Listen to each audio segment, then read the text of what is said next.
Chapter 541, Snatching Birds.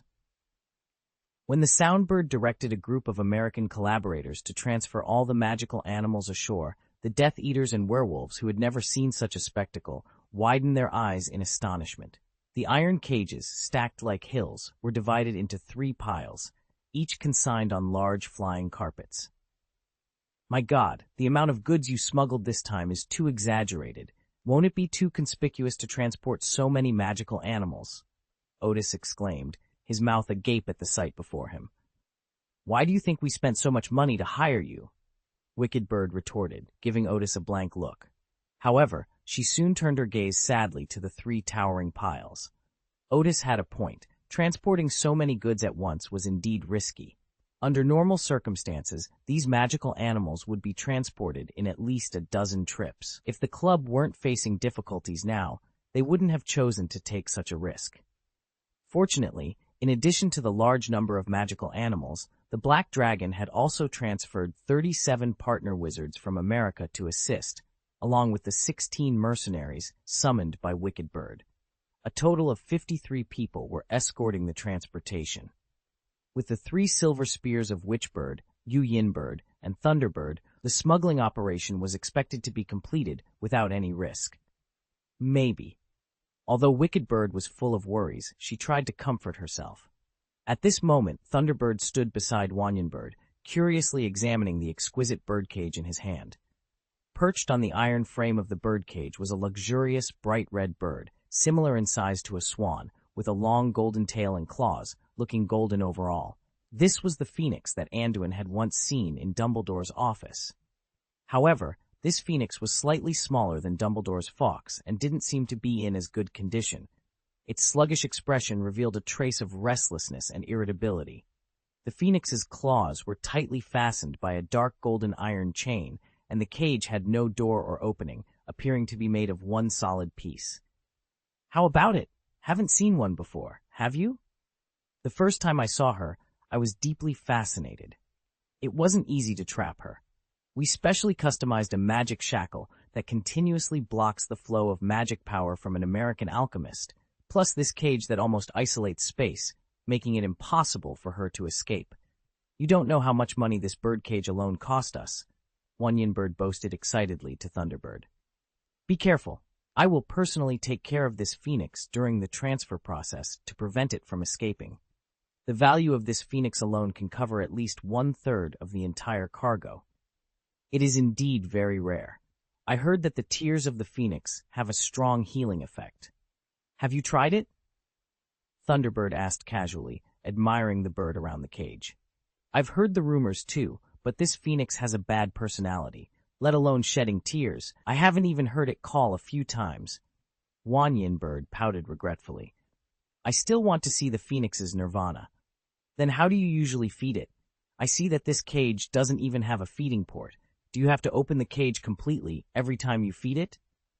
Thunderbird asked, his interest piqued by the cage. "It's not okay to open the bird cage.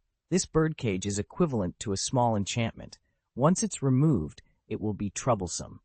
As for feeding, our method is not to feed it directly, but to feed it with flames," Yinbird explained. He then demonstrated for Thunderbird. He pulled out his wand, pointed at the birdcage, and shot a wisp of tiny flames from the tip of the wand, which went straight into the birdcage. The phoenix, the previously dumbfounded individual, saw the flames and immediately opened his mouth, inhaling deeply to consume the flames entirely. "Hey, you see, as long as you feed it some flames regularly, it can barely maintain its state. It can eat other food, but for now, to be safe, we have to stick to flames," he explained. The Juayan bird, despite its name, was quite talkative. "It's very convenient," Thunderbird remarked after observing the phoenix for a while. He then glanced around and noticed that their collaborators had almost finished transferring the magical beasts. "The goods are assembled. You should leave quickly. I'll take care of this phoenix to avoid any mishaps along the way." Without waiting for a response, Thunderbird snatched the cage from Juayan Bird's hands.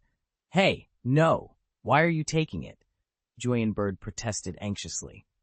"Master Black Dragon ordered me to take care of it all the way. If something happens to this phoenix, then let Black Dragon come find me," Thunderbird retorted, holding the cage firmly and not giving Jueyenbird any chance to reclaim it. Thunderbird, why are you like this? It's one thing to be domineering usually, but now you even want to snatch a bird? Jueyenbird complained, sounding like a child whose favorite toy had been taken away. Stop talking nonsense. Valuable cargo like this should be handled by the most powerful person to prevent any losses, Thunderbird sneered.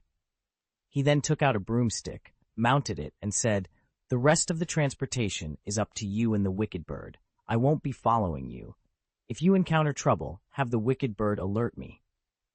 With that, Thunderbird flew into the sky and disappeared into the night. "You bastard!" Jueyenbird stomped his feet in frustration. "These spears always make us take the front lines while they hide and have fun." "Hey, I'm still here. Watch what you say, or I'll tell Black Dragon," the Wicked Bird warned, approaching Jueyenbird with a cold stare. "Humph, I'm talking about all of you. Every day, you act like gods and dragons, including Thunderbird and Black Dragon. If something goes wrong, we have to take the blame," Jueyenbird retorted, showing little respect for his superiors. "Heh, when you become a spear one day, you'll understand why they hide," the Wicked Bird thought to himself. He then signaled for the soundless bird to set off. They had to be vigilant on this journey, ensuring the magical animals suffered no losses and staying alert at all times. Meanwhile, Anduin, after leaving the coast, changed his clothes and headed straight to a dense forest in the south. There, Shaltair was waiting idly with a suitcase. Upon seeing Anduin, she immediately greeted him. "My lord, you're back." "I'm bored to death here, and it's terribly cold," Shaltair said, noticing the birdcage in Anduin's hand. "Is that a phoenix? Why did you bring a magical animal back this time?" "This is an unexpected harvest," Anduin replied, lifting the birdcage and chuckling. "I didn't expect these silver spears to have a phoenix. I found an excuse and brought it along. A creature with such vitality must not be wasted." Fall into the hands of the club. In Wizard International's classification of magical animals, although the danger rating of phoenixes is only XXXXX, the life energy contained in them is stronger than most XXXXX creatures. The refining of elixirs involves transferring life force, so it would be unwise to keep this phoenix by Silver Speargun's side. Although he planned to sabotage the smuggling shipment, if something went wrong during the operation, it would be troublesome to take this phoenix away. "I see," Shaltair nodded, understanding the situation. She knew a little about phoenixes. "Then what are you going to do with this phoenix? Should you send it back to England to be taken care of by Mr. Scamander, or release it directly?" "We have to ask what it wants. Let's talk about the suitcase first." Anduin turned his head to look at the magnificent creature in the cage, then called Shaltair to open the suitcase. After returning to the inner space of the suitcase, Anduin immediately headed to the huge park specially designed for breeding magical animals. As soon as he entered, he felt a gust of wind and saw a huge shadow descending. It was the little Thunderbird, Thor. Thor landed and greeted Anduin enthusiastically, rubbing his big beak against Anduin's cheek. In Anduin's suitcase space, Thor didn't have to be as cramped as he was in the shed in Park No. 1. He could move freely throughout the inner space. When no one was around, he could even go surfing outside the suitcase. During this time, he not only ate and slept well, but also had many friends to play with. These friends included the hundreds of Tibo warthogs and ream cattle raised by Anduin. Although Thor wasn't as proficient in various animal languages as Hog, he could communicate well enough. For this reason, Anduin even gave him the job of looking after the animals in the park.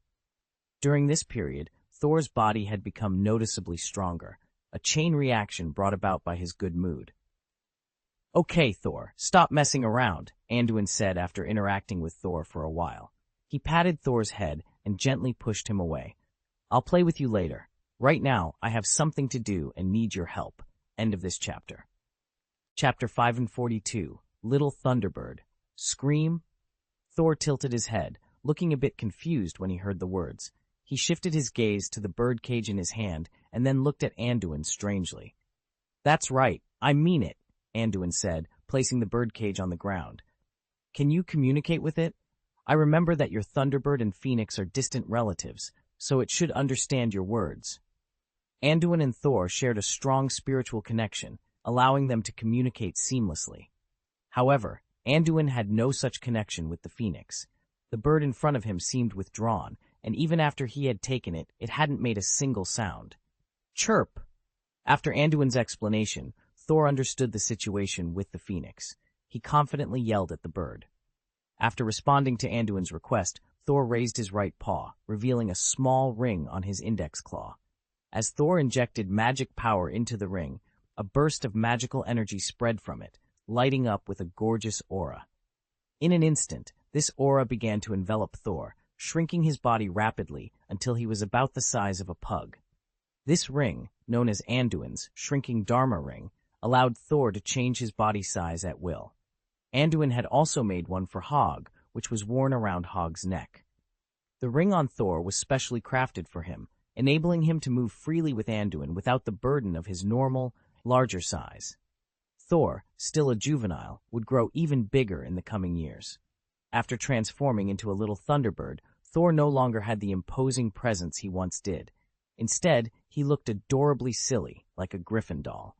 Thor flapped his wings skillfully, stabilizing himself in the air.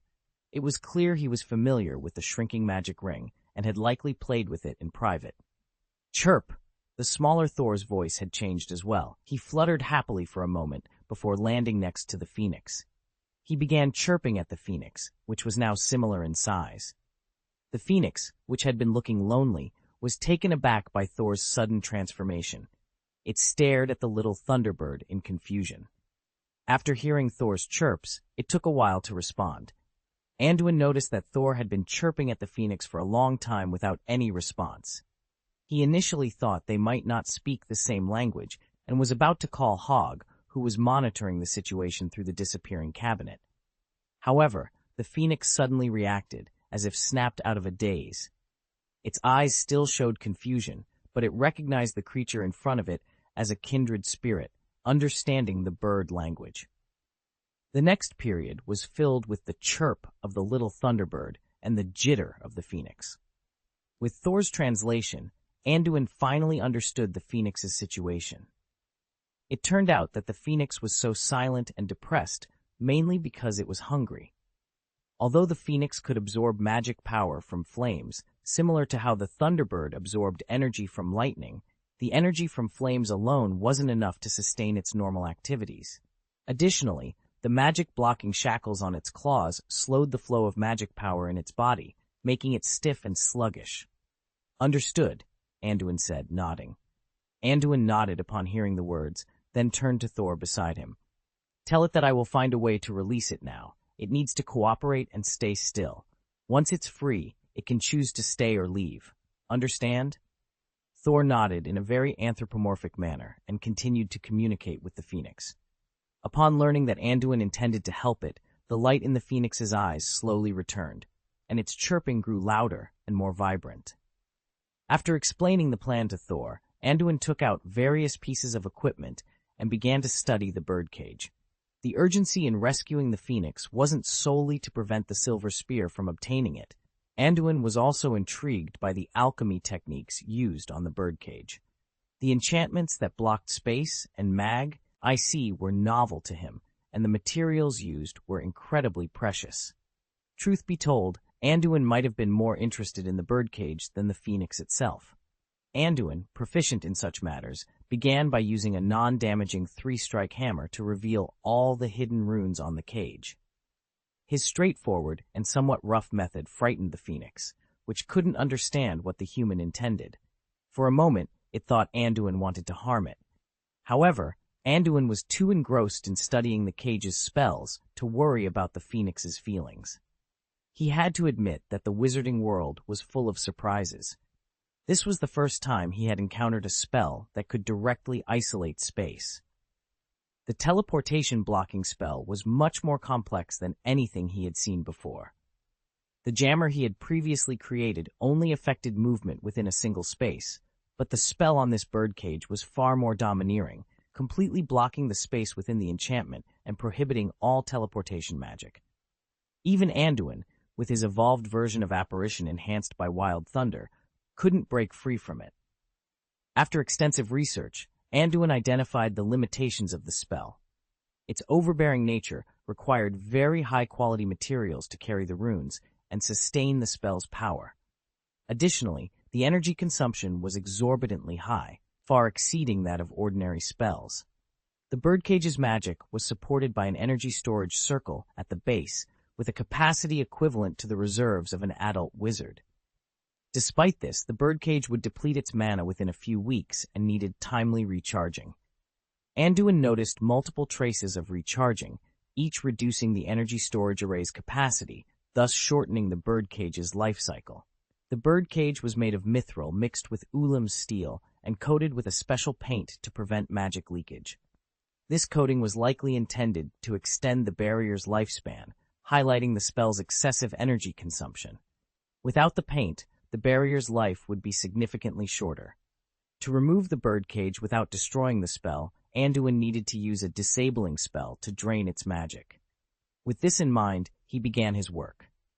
He gently extended his left hand, and a long silver snake emerged from his fingertips. The elongated silver snake wrapped around the birdcage. After a moment, there was a click, and the upper part of the birdcage detached from its base. Anduin removed the birdcage cover, but didn't spend any more time studying the spells on it. Instead, he turned his attention to the two chains that trapped the phoenix. There would be plenty of time for research later.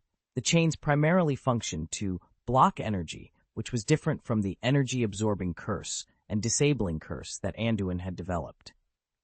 The magic power was solidified, akin to adding a viscous agent to a flowing stream, slowing down the flow of magic within the affected individual.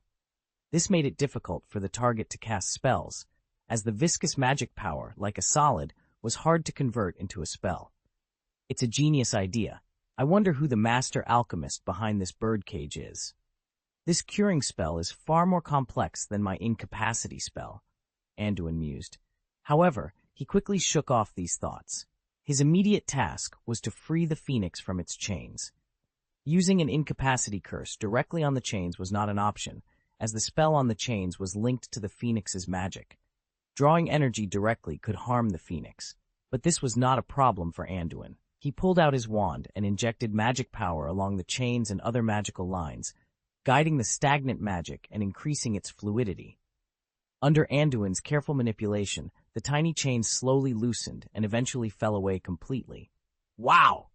The phoenix, freed from its shackles, seemed to come alive. It flapped its wings excitedly and soared into the air with a long, joyous cry, savoring the long-lost feeling of freedom. Hen. The phoenix plummeted to the ground, landing awkwardly. It had been starved for quite some time, having been trapped by the black dragon and confined within these silver spears for at least half a year. During this period, it had survived on nothing but its own flames. Looks like you're really hungry. Don't rush to fly around. Replenish your energy first, Anduin said, shaking his head helplessly at the phoenix's plight. He then conjured a plate of Teppo wart pork chops out of thin air and placed it directly in front of the phoenix. End of this chapter. Chapter 543, Psychic Communication with the Phoenix. Looks like you're really hungry. Don't rush off just yet. Replenish your energy first, Anduin said, shaking his head helplessly as he observed the distressed phoenix. He then conjured a plate of Teppo wart pork chops out of thin air and placed it in front of the bird. The phoenix, after making a fool of itself, struggled to get up. Upon seeing the pork chop, its eyes lit up, and it immediately forgot any semblance of dignity, diving into the food like a starving rooster rather than a noble phoenix. Seeing the phoenix's pitiable state, Saul felt a pang of sympathy. He retrieved half a jar of zizimi from the space ring Anduin had given him and pushed it towards the phoenix. This was Saul's dessert, and if there was one thing commendable about Anduin, it was his culinary skills. Whenever he had free time, Anduin would prepare delicious food for them, including snacks, sausages, and steaks that they could devour to their heart's content. After swallowing a few mouthfuls of Teppo wart pork, the little phoenix's attention was drawn to the zizimi. A brief taste was all it took for the sweet flavor to captivate it, and it plunged its head into the jar, taking several gulps. The phoenix then demonstrated to Anduin and Saul what the appetite of a divine bird looked like. Despite its thin frame, it devoured the large plate of Teppo wart pork and the zizimi with ease. After the meal, the phoenix stared blankly at Sol, then turned to look at Anduin, who was quietly waiting nearby. It suddenly felt that its life was incredibly exciting. From being imprisoned in a birdcage without freedom or food, to regaining its freedom and tasting such delicious food, the phoenix was overwhelmed with emotion and began to cry. However, just as the phoenix was moved to tears, a test tube was placed next to its face, collecting all its tears before they could fall. The phoenix turned its head in bewilderment and found Anduin standing beside it, staring at the test tube in his hand. Caught in the act, Anduin smiled sheepishly. "Hey, I'm sorry. I just think it's a pity to let your tears go to waste. Don't mind me. If you want to cry, go ahead. Just pretend I'm not here." Phoenix tears are a rare natural healing medicine, and Anduin couldn't resist collecting them when the opportunity presented itself. The phoenix's previously brewing emotions collapsed instantly, and it gave Anduin a hard look. After eating and drinking its fill, the little phoenix stretched its body and let out a loud cry. Anduin and Sol watched as flames suddenly engulfed the phoenix, spreading rapidly until it was completely consumed and turned to ashes. "Chirp!" Sol exclaimed in shock. He didn't understand why the phoenix had suddenly self-immolated. "It's okay, Sol. It was reborn from the ashes. The phoenix undergoes a nirvana ceremony to gain growth and a better body. This is its own reincarnation ritual," Anduin explained softly. Anduin had heard of the phoenix's nirvana ceremony before, but this was the first time he had witnessed it. He also speculated that the thunderbird's nature of chasing storms might be a similar ritual unique to its species. However, the thunderbird's nirvana ceremony might be much harsher than that of the phoenix. Upon breaking through, it can increase its lifespan like a phoenix, and at the same time, its life level can be further elevated. Like a thunderbird, it rises from the ashes. Ha! After a moment of spontaneous combustion, a thin but crisp birdsong suddenly emerged from the embers left by the phoenix. When Anduin and Sol took a closer look, they found a hairless chick poking its head out, scanning them with clear eyes and chirping incessantly, as if asking the elders for food. I didn't expect the phoenix after Nirvana to be so ugly," Anduin remarked, squatting down to observe the chick with great interest. He extended his finger and gently tapped the bird's head, albeit a bit playfully. "Hiss, take it easy." Perhaps it was Anduin's complaints or his teasing behavior that irked the chick. Despite just undergoing Nirvana, it had considerable strength and pecked Anduin's finger, drawing blood. After pecking him, the chick phoenix licked up his blood and then chirped excitedly at Anduin. "Huh? What is this?" After the little phoenix consumed his blood, Anduin felt something strange in his telepathy. The sensation was very similar to the spiritual connection he had experienced with the thunderbird he rescued in Ireland, but this time the connection was with the little phoenix in front of him. The sensation was weak, and if Anduin's mental power wasn't strong enough, he might not have noticed it. Does this mean the little phoenix has recognized me? So, eating my blood has this effect, Anduin mused, understanding the situation. I didn't expect to win you over with just a meal. What a bottomless little guy. Indeed, the spiritual connection between Anduin and the phoenix was akin to his connection with the thunderbird. This highly intelligent magical animal had formed a bond with the wizard. The difference was that Anduin's connection with the thunderbird stemmed from his magic wand and the years of companionship, which had established a strong bond with the thunderbird feather in the wand. The wild thunder rune he later acquired further strengthened this connection, allowing him to quickly sense the thunderbird when they first met. The spiritual connection with the phoenix, however, was much weaker.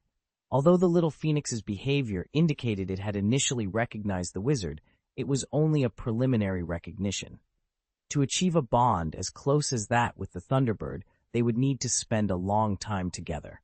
Anduin wondered if he could establish a blood contract with both the thunderbird and the phoenix simultaneously.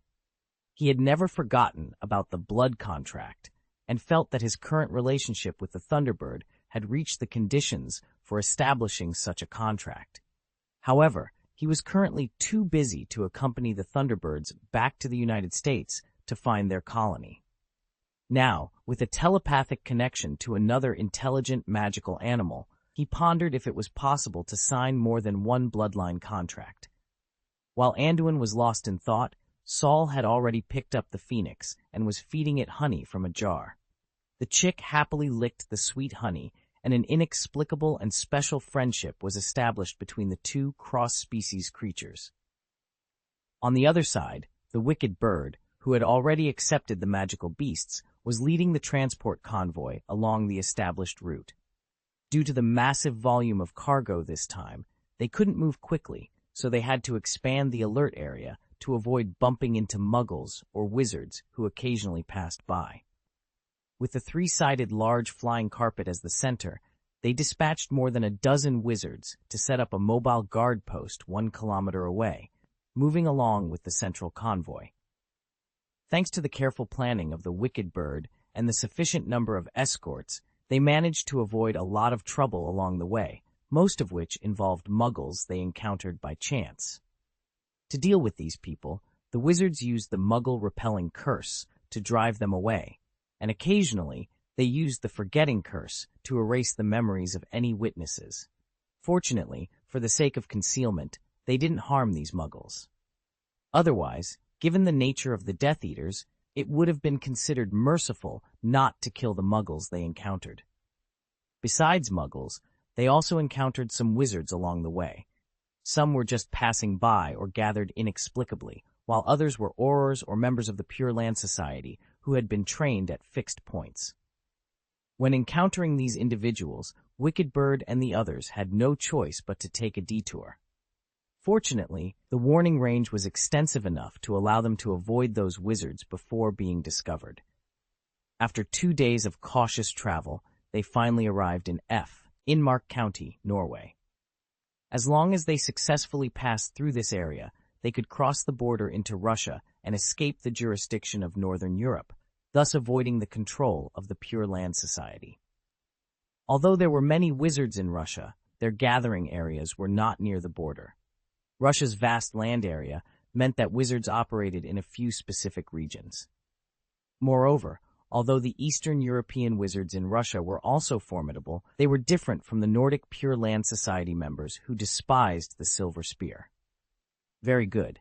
It is estimated that we will be able to leave the sphere of influence of the Pure Land Society in half a day, Joyiniao said, closing the map in his hand and letting out a long sigh of relief to the evil woman beside him. End of this chapter. Chapter 544, Myself, Seeking Monthly Ticket Recommendations. We can't take it lightly now. Wicked Bird frowned and shook his head. The Finnmark County we are entering is the most dangerous area.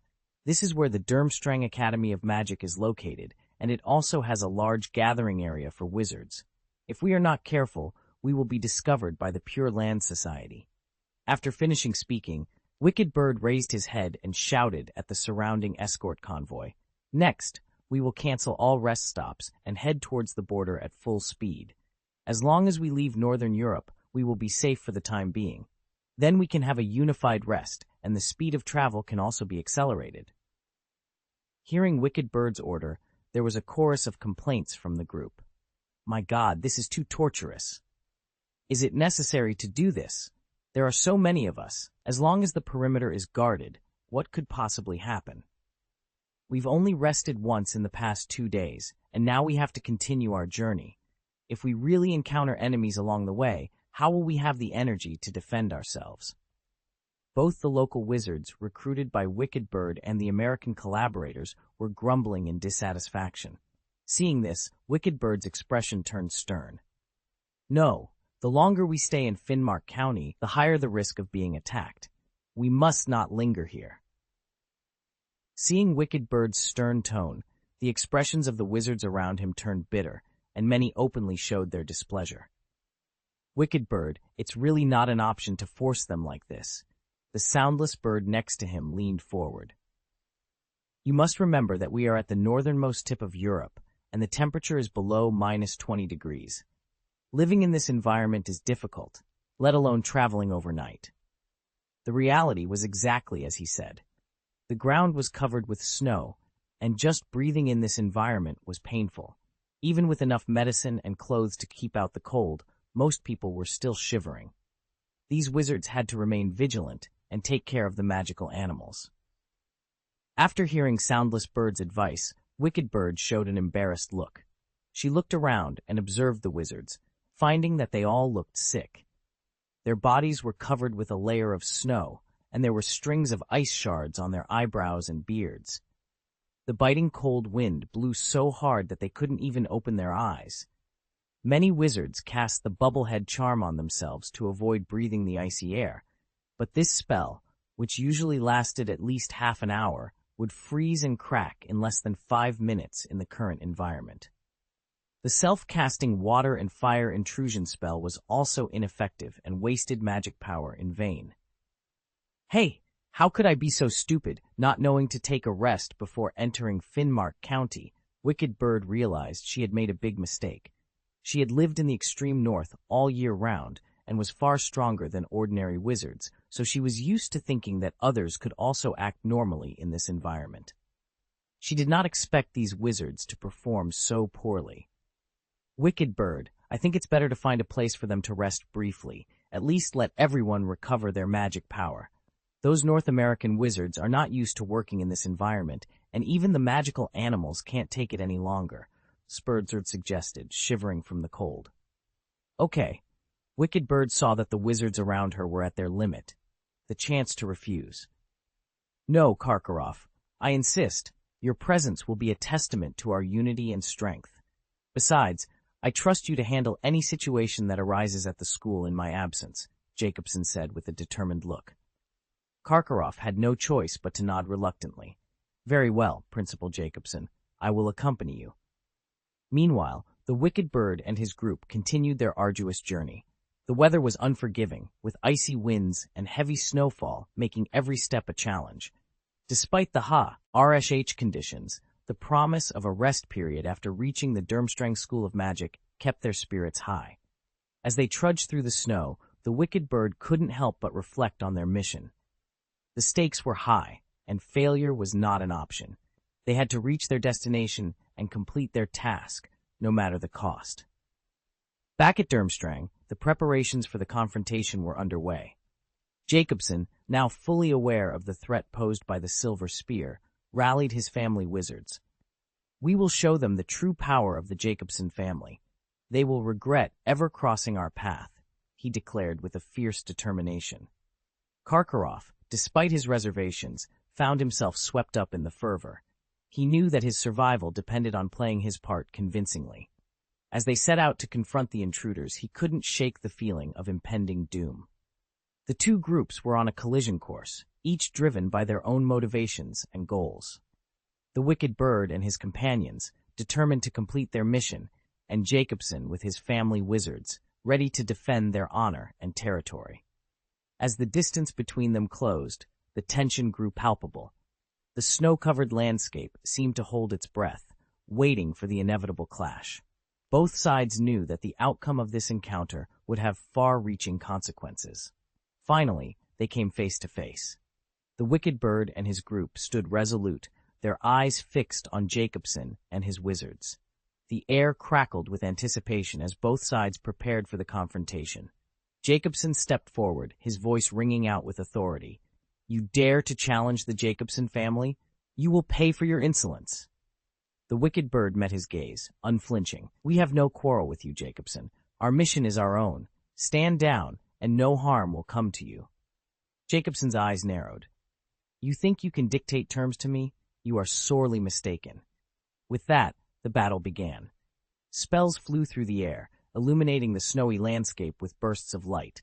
The sound of magic clashing echoed through the mountains, a testament to the fierce determination of both sides. Karkaroff, caught in the midst of the chaos, did his best to stay out of the direct line of fire. He knew that his survival depended on his ability to navigate the treacherous waters of this conflict. As the battle raged on, it became clear that neither side was willing to back down. The Wicked Bird and his group fought with a tenacity born of desperation, while Jacobson and his wizards defended their territory with unwavering resolve. In the end, it was the Wicked Bird's strategic acumen that tipped the scales. With a well-timed maneuver, they managed to outflank Jacobson's forces, forcing them into a retreat.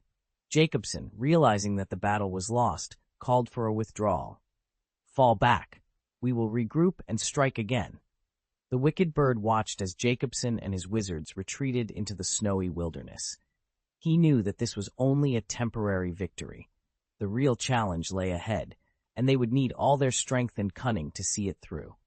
As they continued their journey, the wicked bird couldn't help but feel a sense of foreboding. The path ahead was fraught with danger, and the stakes had never been higher. But he was determined to see their mission through to the end, no matter the cost.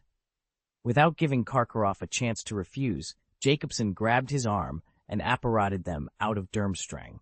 He then cast a high-level Patronus charm to notify the rest of the family members. Karkaroff, realizing he had no choice, quickly found an opportunity to send a message to Anduin, hoping this lord could save his life. Soon, more than 20 wizards from the Jacobson family gathered around them. Among them were 2 individuals who worked at Durmstrang, the school librarian and the flight instructor. Since these 2 were Jacobson's relatives, their surnames were not Jacobson, which Karkaroff hadn't known before. "Principal Jacobson, with our small number of people, is it really appropriate to go after those guys?" "As far as I know, there are dozens of wizards in Silver Spear," Karkaroff asked nervously as the group prepared to set out. To deal with a bunch of flobberworms, do you really need a dragon?" Jacobson sneered disdainfully. "Don't be fooled by our small numbers. We are all pure-blood wizards who have experienced many battles. We grew up in the harsh environment of Norway. Each of us can at least take on 2 opponents. And with you, if we can't even get rid of a bunch of dirty bedbugs, what right do I have to be the headmaster of Durmstrang?" "What do you mean, with you and me? Why don't you take me with you?" Karkaroff thought, his face twitching powerlessly. He realized he might have overplayed his hand earlier, making Jacobson believe he was truly a formidable second-in-command. Now, it seemed he would have to lead the charge. Regret washed over Karkaroff. He shouldn't have made his character seem so majestic. Now people really believed it, and he feared he was truly going to be in the thick of the fight. However, he found some comfort in a message he received from Anduin before setting off. Anduin had told him to protect himself and retreat if necessary. Feeling slightly more at ease, Karkaroff followed Jacobson onto a broomstick, and they began searching for traces of the Silver Spear in Finnmark County. After more than 2 hours of searching, they finally found their target, 100 kilometers away from Durmstrang. End of this chapter. Chapter 545, Avada Kedavra, Seeking Monthly Ticket Recommendation. Master Seth, an unknown wizard, has appeared just below us and is on guard. I think we are close to our goal. A wizard from the Jacobson family shouted excitedly to Seth. "I see it too. Come on, grab him and find out the whereabouts of those people." Seth Jacobson sneered ferociously, then took the lead, pressing his broomstick and rushing towards the figures below. The vigilant wizards on the ground couldn't miss the large crowd of people in the sky. As this group of Pure Land wizards swooped down like hungry tigers, one of them shot a striking red magic bullet into the sky with great dedication. This was the signal they had discussed beforehand, to be released when they found a large number of enemies. After sounding the alarm, the wizard knew he had no chance of winning against so many people, so he quickly prepared to escape by apparating. "Want to run? It's not that easy." Seth, diving quickly, laughed grimly when he saw this. He first raised his hand and threw a spell, which wiped out the signal flare that flew into the air, then quickly reversed his hand and pointed at the wizard who was about to apparate. "Ah!" The vigilant wizard had just entered the state of apparition, but suddenly, as if he had been hit hard, the casting of the spell was interrupted instantly, and he fell to the ground hard. His position was only a few tens of meters away from where he had started apparating, meaning the enemy had interrupted him mid-transport. Not good. A master. And they are definitely here specifically for us. The wizard's eyes widened. Ordinary wizards couldn't perform such a difficult spell. The other party was obviously not ordinary. Realizing his opponent was formidable, he immediately became anxious and tried to use apparition again, but the severe pain spreading through his body made it impossible to concentrate. His body was split, with a large piece missing from his right shoulder, and blood had already stained the snow beneath him red. "Little bastard, you still want to escape after meeting us? You really don't know how to live or die." Just as the vigilant wizard was contemplating his next move, he was surrounded. The leader, Seth Jacobson, stepped on his chest and kicked him until he spat out a mouthful of blood. "Say, where are your fellow rats now?" Seth yelled, his lips curled up in a sneer. I don't understand what you mean. Why do you suddenly attack me when I'm just staying here alone?" The wizard knew these people were not to be trifled with, but he also knew that admitting any connection to the Silver Spear would be a death sentence. He was well aware of how much the Pure Land Society despised the Silver Spear. "Humph, dare to speak so hard. It seems I have to give you something to eat." Seth felt insulted. Could this guy really be that foolish? The signal flare he just cast, and now he doesn't want to admit it? Crucio! Ah! Seth stretched out his wand towards the opponent fiercely, casting the Cruciatus Curse. The wizard felt as if his soul was being shattered and let out a piercing wail. The wizards trained at the Durmstrang School of Witchcraft and Magic were well versed in black magic, and Seth did not hesitate at all when casting the unforgivable curse. Any reaction seemed normal, except for Karkaroff, who watched the scene with lingering fear. After torturing the wizard for a while, Seth calmly withdrew his magic. "How about it? Do you remember anything now? Or do you want me to use the Cruciatus Curse to jog your memory again?" Seth sneered with contempt in his eyes. "Well, where are your accomplices?" "They're camping 1 kilometer to the north. I'm not with them. Please let me go. I'm also a pure-blood wizard." The wizard's plea was abruptly cut short by a sharp pain in his throat. He realized too late that his neck had been severed by a cutting curse. He struggled to shout, but no sound came out. Blood foamed from his mouth as he lost consciousness. "People who work with scum day serve no mercy," Seth spat contemptuously at the corpse. "Move out, full speed. We can't let those rats escape."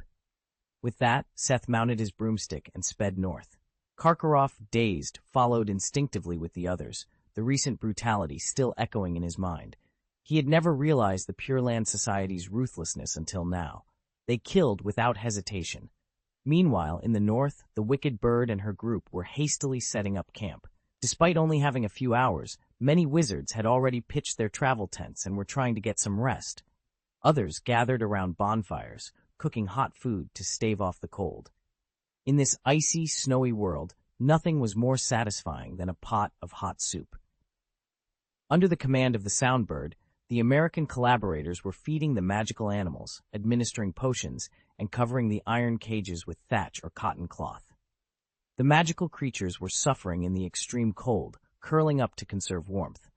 Fortunately, we managed to take a break. Several magical animals were already suffering from hypothermia.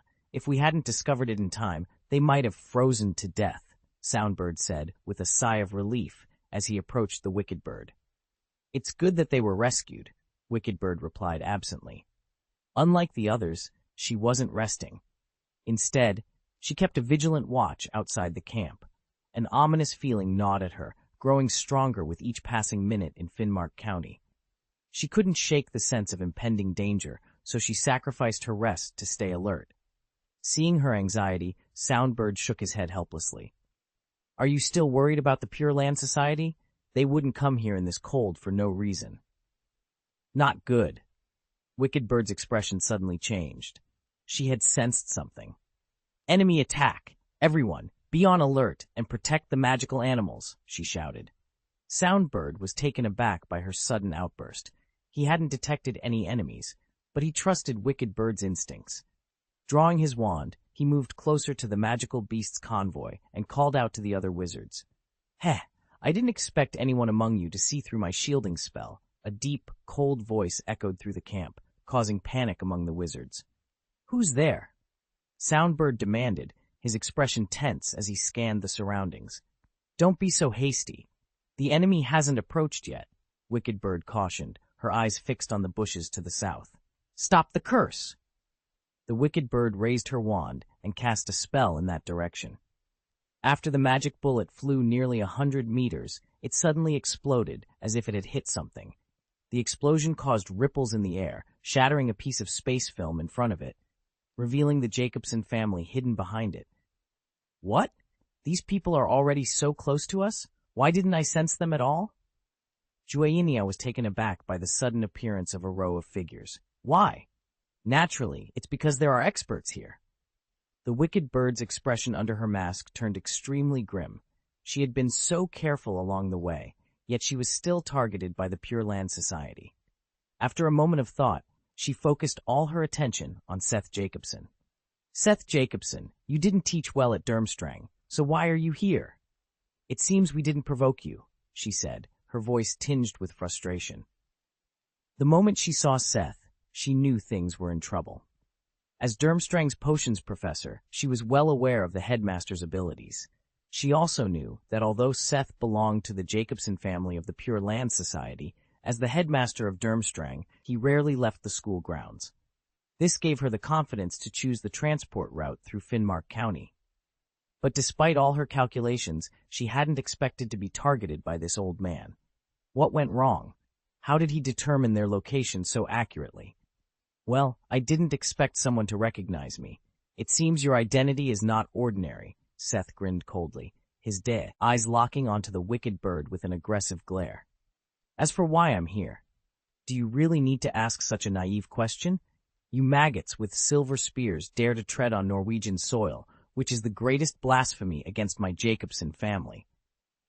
Avada Kedavra. Seth didn't want to waste any more words on the scum in front of him. He raised his hand and cast the killing curse at the wicked bird. End of this chapter. Chapter 546. Fierce fighting with the killing curse cast by Seth. The battle in the camp erupted instantly. Avada Kedavra, Incendio, Defindo, Protego, Petrificus Totalis. For a while, colorful magic spells flew everywhere. These were not underage wizards from magic schools, but seasoned adult villains with extensive combat experience. Their spells were extremely vicious and lethal. There were no stunning or disarming spells here, only deadly curses. Among the most ruthless were the Death Eaters, werewolf wizards, and members of the Pure Land Society. They used all kinds of unforgivable curses, clearly intent on killing each other. Rise. Facing the killing curse shot by Seth, Witchbird raised her wand calmly. The ground in front of her melted instantly, and a thick stone wall rose to block the curse. The dueling skills of the silver spears were impeccable, and Witchbird instinctively created a physical barrier to block Seth's Avada Kedavra. However, not everyone had her dueling skills. As the battle began, 2 wizards beside Witchbird were hit by the killing curse from the Jacobson tribe and died on the spot. From the corner of her eye, Witchbird noticed that her wizards were becoming timid under the relentless attack, some even hiding behind the iron cages of magical animals. In contrast, the Pure Land Society members hid behind nearby trees. Although the distance between the two sides caused many spells to miss, the Pure Land Society had the advantage of cover and attacked fiercely. Use the Transfiguration charm to create cover. Don't hide behind the cages, you idiots, Witchbird shouted.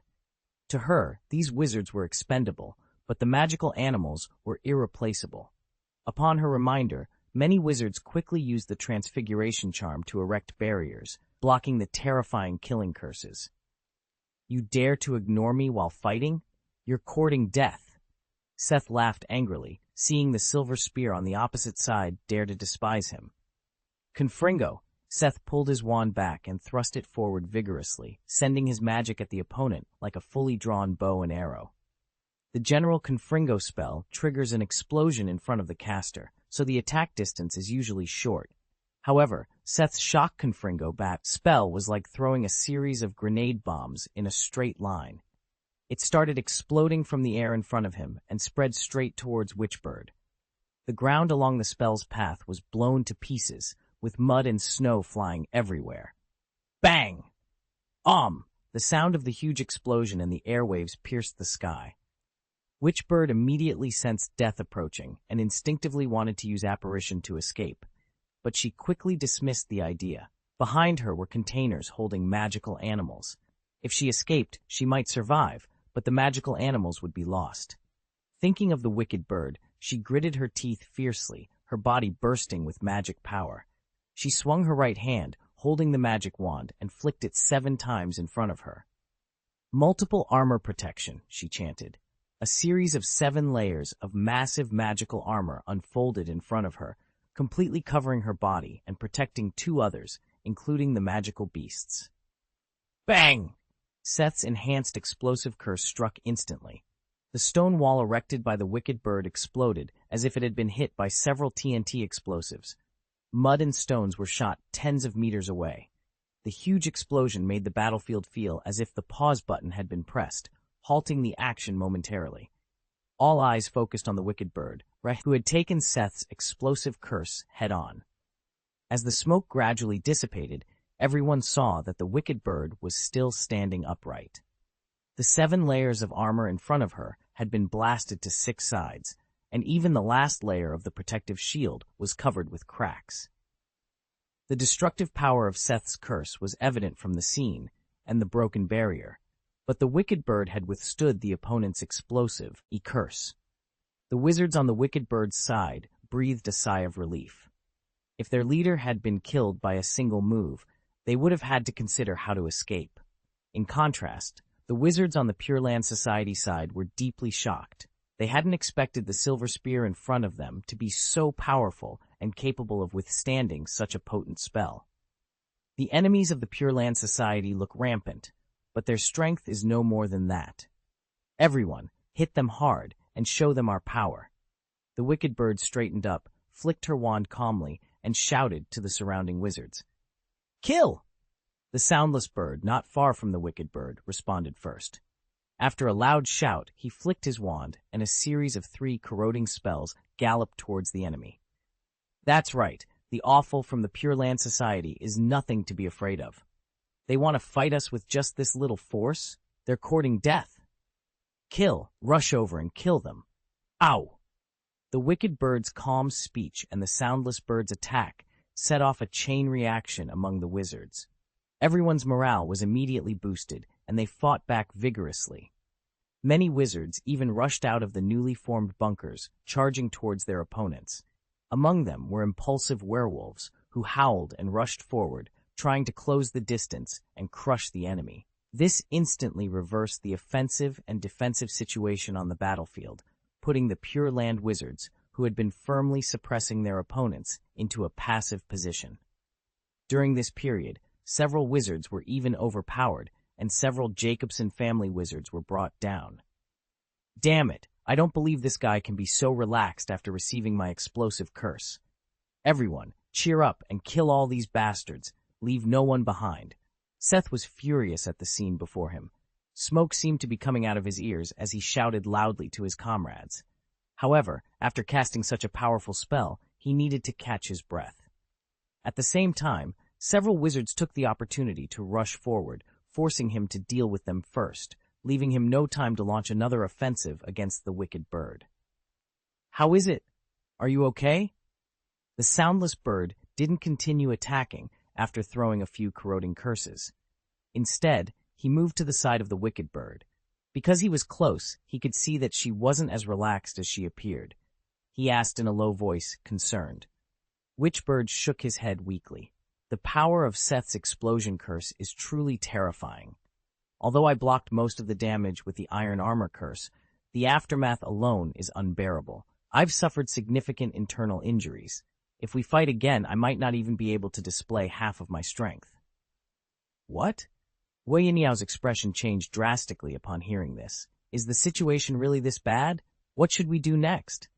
These wizards from the Pure Land Society are extremely powerful in combat, and Seth is even more formidable. Our people can't hold out for long. Are you suggesting that we... The implication in Jue Yinyao's words was clear. Usually, when a mission goes awry, these silver spears choose to save their strength first, which means running away. However, this time, they were transporting too many magical animals. If they chose to escape, they would have to abandon this batch of goods, resulting in a significant loss for the club. As a spear, Witchbird was acutely aware of the importance of these magical animals. They were the lifeblood of the club.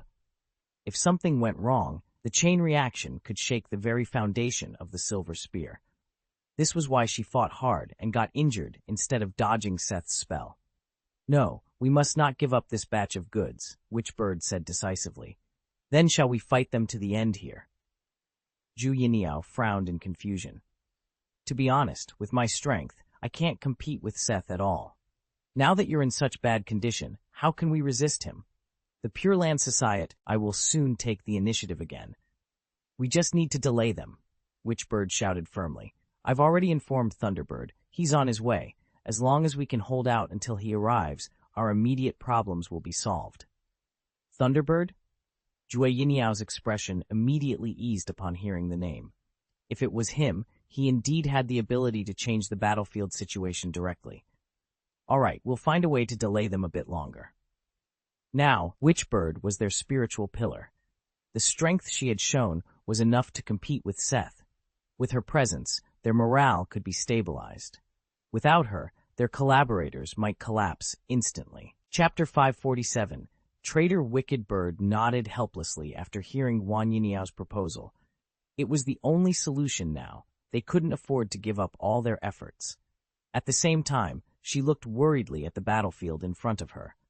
Although their morale was high, once Seth regained his senses, the outcome would be unimaginable. She could only hope that Master Thunderbird would arrive in time. With a sigh of irritation, she turned her back, lifted the corner of her mask slightly, took out a bottle of potion from her body, and took a big gulp. In truth, she had lied to Zhu Yiniao earlier. In her current state, she had only half of her strength left and couldn't guarantee success. On the battlefield, the fierce battle between the two sides had reached a fever pitch. Although the wizards of the club took the opportunity to launch a counterattack, the wizards of the Jacobson family, being native to Northern Europe, were more adept at fighting in the severe cold. However, the Death Eaters, led by Otis Yaxley, and the werewolf wizards, led by Fenrir, were equally murderous. Under the cover of the North American wizards behind them, the two groups had already advanced tens of meters and entered the woods outside the open space. They were now using the cover of trees to launch a counterattack against the wizards of the Pure Land Society. Avada Kedavra! Otis lowered his body under the cover of the trees. After shifting his position several times, he finally found an opportunity to cast the killing curse at a Jacobson wizard who was facing him sideways. Quickly, knock back! As soon as Otis's spell shot from his wand, a repelling spell was quickly cast from the side, pushing the Jacobson wizard away just in time to avoid Otis's curse. Damn it! Otis growled angrily as his sneak attack was thwarted. He scanned the direction from which the counter curse had come, eager to see who had ruined his plan. Is that you? Igor Karkaroff? Otis thought he had read it wrong. His eyes widened, and he confirmed once again that it was indeed the former Death Eater Karkaroff standing before him. Long time no see, Otis. I didn't expect you to still enjoy sneak attacks so much, Karkaroff sighed helplessly. He hadn't expected to run into the Death Eaters after all his efforts to hide. You bloody traitor, die! Avada Kedavra! Avada Kedavra! Upon recognizing Karkaroff, Otis's expression turned ferocious. The news of Karkaroff's betrayal had spread, and it was this traitor who had caused his brother Rory Yaxley to be imprisoned in Azkaban. Today, fate had brought them face to face, and Otis immediately rushed out from behind his cover, casting killing curses one after another. Seeing Otis's frenzied attack, Karkaroff didn't dare to confront him head-on. He quickly ducked behind a large tree. Bang! Bang! Otis's killing curses missed their target, but struck the tree, shaking it violently and sending sawdust flying.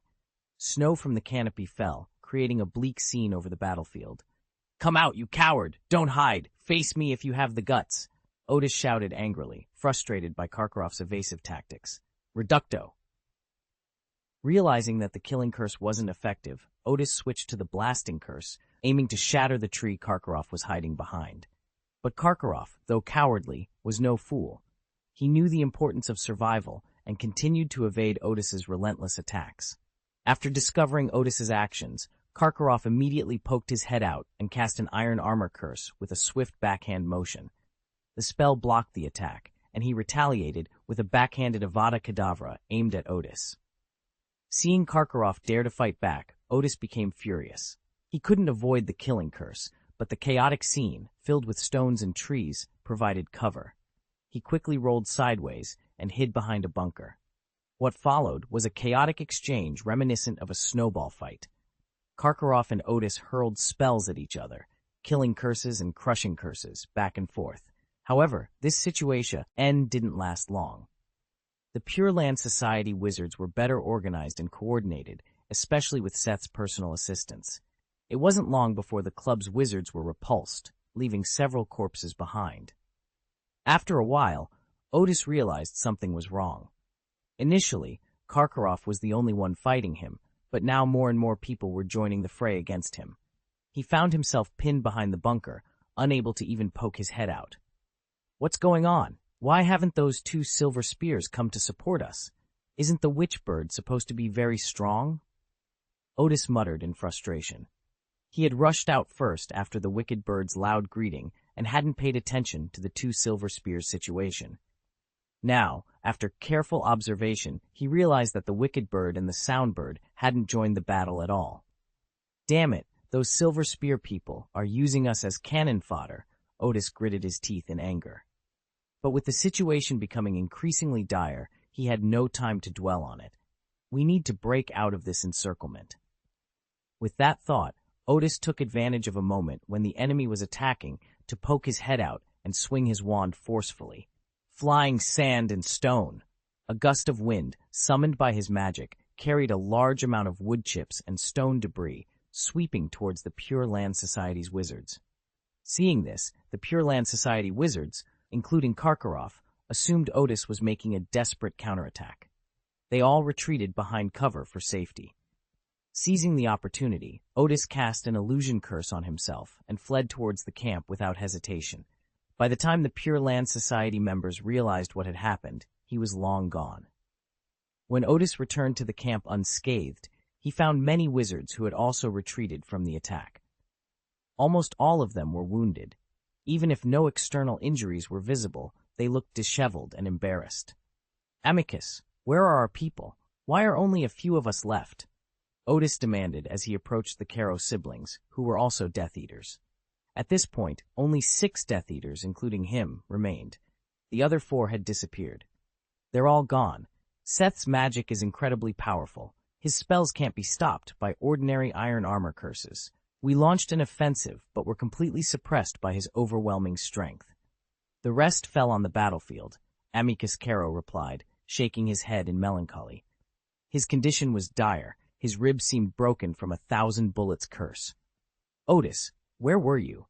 "We didn't see your support during the fight," Electo Caro, Amicus's sister, asked with a stern face, clearly displeased with Otis for not acting with them.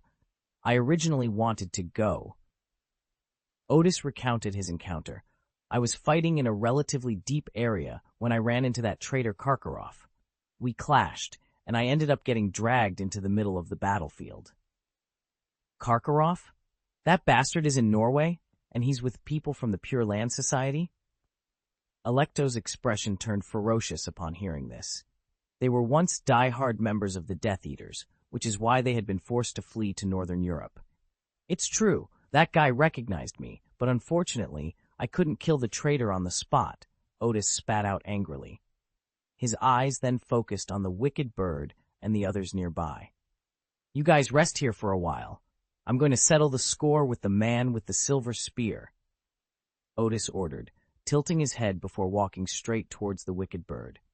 As he approached the wicked bird and the sound bird, he began to yell, "What are you 2 doing? Didn't you clamor to launch a counterattack?" After everyone rushed up, "Where were you 2? You were nowhere to be seen." "It's not that we didn't want to help," the wicked bird replied, trying to calm Otis down. "We had to prioritize ensuring the safety of the goods." Otis shuddered at the wicked bird's coughing and asked in a low voice, "Are you injured?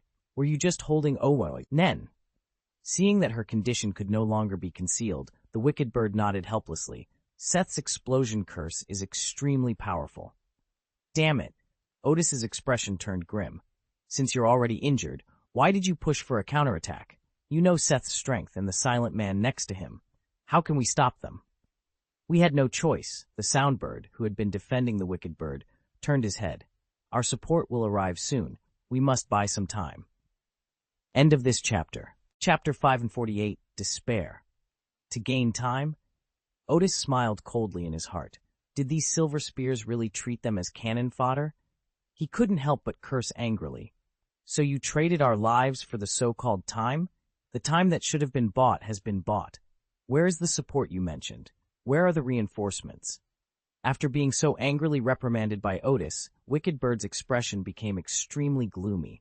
She had counted on Thunderbird's support to help them turn the tide of the battle, but the situation was just the opposite now. Her wizards had been severely injured, and many had lost their lives, yet Thunderbird was nowhere to be seen. Could it be that today was Thunderbird's molting period? The Wicked Bird couldn't help but think darkly. Why are you in such a hurry? Just when the Wicked Bird was struggling, Soundbird interjected, It's your duty to guard the goods for us. Didn't we pay you? Now is not the time to shirk responsibility. Solving the current situation is the most important thing, right? Solution? Otis laughed mockingly. You tell me how to solve the current situation.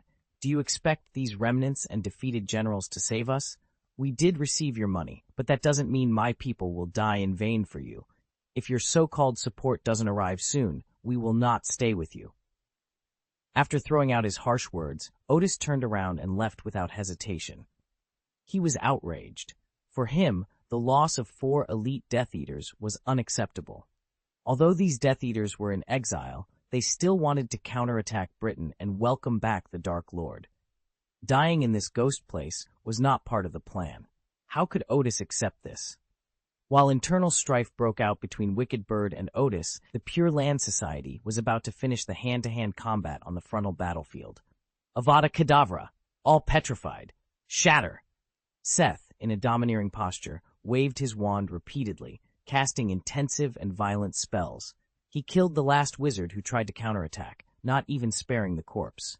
After petrifying the wizard, he blasted it into powder. Seth, who slowly walked out of the corpse powder, looked like a ghost, his entire face revealing a strong murderous look. Newt, what is the situation with the family members? Are the losses serious? Seth's mood was a mix of anger and distress. He was furious that the group of bastards in front of him had the courage to launch a countercharge, with many of them actually rushing to the front and even penetrating deep into the rear. But what distressed him was the injury of his companions. The people who came with Seth were all members of the Jacobson family, his close relatives. Nordic wizards have very strong family values, and this cultural atmosphere of being extremely helpful to relatives was deeply ingrained. Now that his clansmen had suffered losses, how could he remain calm? Report to the principal. 3 of the clan members died on the spot, and another 4 were seriously injured and may not be able to continue the next battle. The rest have minor injuries, Nut reported. Nut, a wizard who worked as a librarian at the Durmstrang School of Magic, still habitually called Seth the headmaster. Although Nut's position in the school was not high, he had served as Seth's assistant for many years, and Seth would always ask him first if he had anything to say. What? The loss is so serious? Didn't I take over their large army? How could there be such a large number of casualties? 3 of them died. Seth's face was a mix of shock and anger. During the previous counterattack by the club wizards, he had taken the lead, bearing the brunt of the pressure. It seemed inconceivable that so many could have perished. Hey, some of those wizards who rushed at us were absolutely insane. Later, we recognized some of them as exiled Death Eaters and werewolves. I was injured, and one of the seriously wounded was suspected to have been bitten by a dying werewolf. We don't know if he contracted lycanthropy, because of it, Nut sighed, continuing. Additionally, another wizard took advantage of our distraction and snuck behind us, causing significant trouble and drawing a lot of firepower, including mine. If it weren't for Professor Karkaroff pushing me away at the critical moment, I might have been hit by that man's death curse. Nut cast a grateful look at Karkaroff, who stood not far away, still shaken by the close call. Death Eater? Werewolf? Seth muttered, his face contorted with rage, wishing he could crush them on the spot. These bastards dare to operate in our territory and help outsiders against us. They are a bunch of traitors. When we return, we will announce to the family and the Pure Land Association to include these 2 groups on the wanted list. I want them to know the consequences of provoking the Jacobson family. After giving this order, Seth turned to Karkaroff with a softer expression. Karkaroff, you truly are someone I admire. You have lived up to my trust. From today, you are a benefactor and forever a friend of the Jacobson family. He then whispered to Nut, Karkaroff is a talent. When we return, see if there are any other witches or squibs of the right age in the family. Let him marry into our family. I understand, Nut nodded. He himself had become the son-in-law of the Jacobson family due to his adaptability and quick thinking. Clearly, Seth planned to use the same method to win over Karkaroff. After explaining all this, Seth continued, Nut, you and Karkaroff work hard and help take care of the seriously injured clansmen and the corpses. As for the others, Seth's gaze turned ferocious as he looked at the distant Silver Spear camp. Follow me to attack. They caught us off guard earlier, but now it's time for revenge. Let them know the glory of the Jacobson family. I will make sure they die without a place to hide. The rest of the Jacobson clan, who had gathered around Seth, were already seething with anger. They had been in Norway for many years, always believing that they could bully others without consequence. Now, someone dared to show off their power in front of them, disregarding their authority. Kill them all. I want them to experience the Cruciatus curse often. An eye for an eye. All the wizards of the Pure Land Society roared loudly, launching a countercharge towards the camp ahead. Seth led the charge, acting as the spearhead, waving his wand frantically and casting powerful curses into the enemy's camp. Quick, the enemy is rushing up.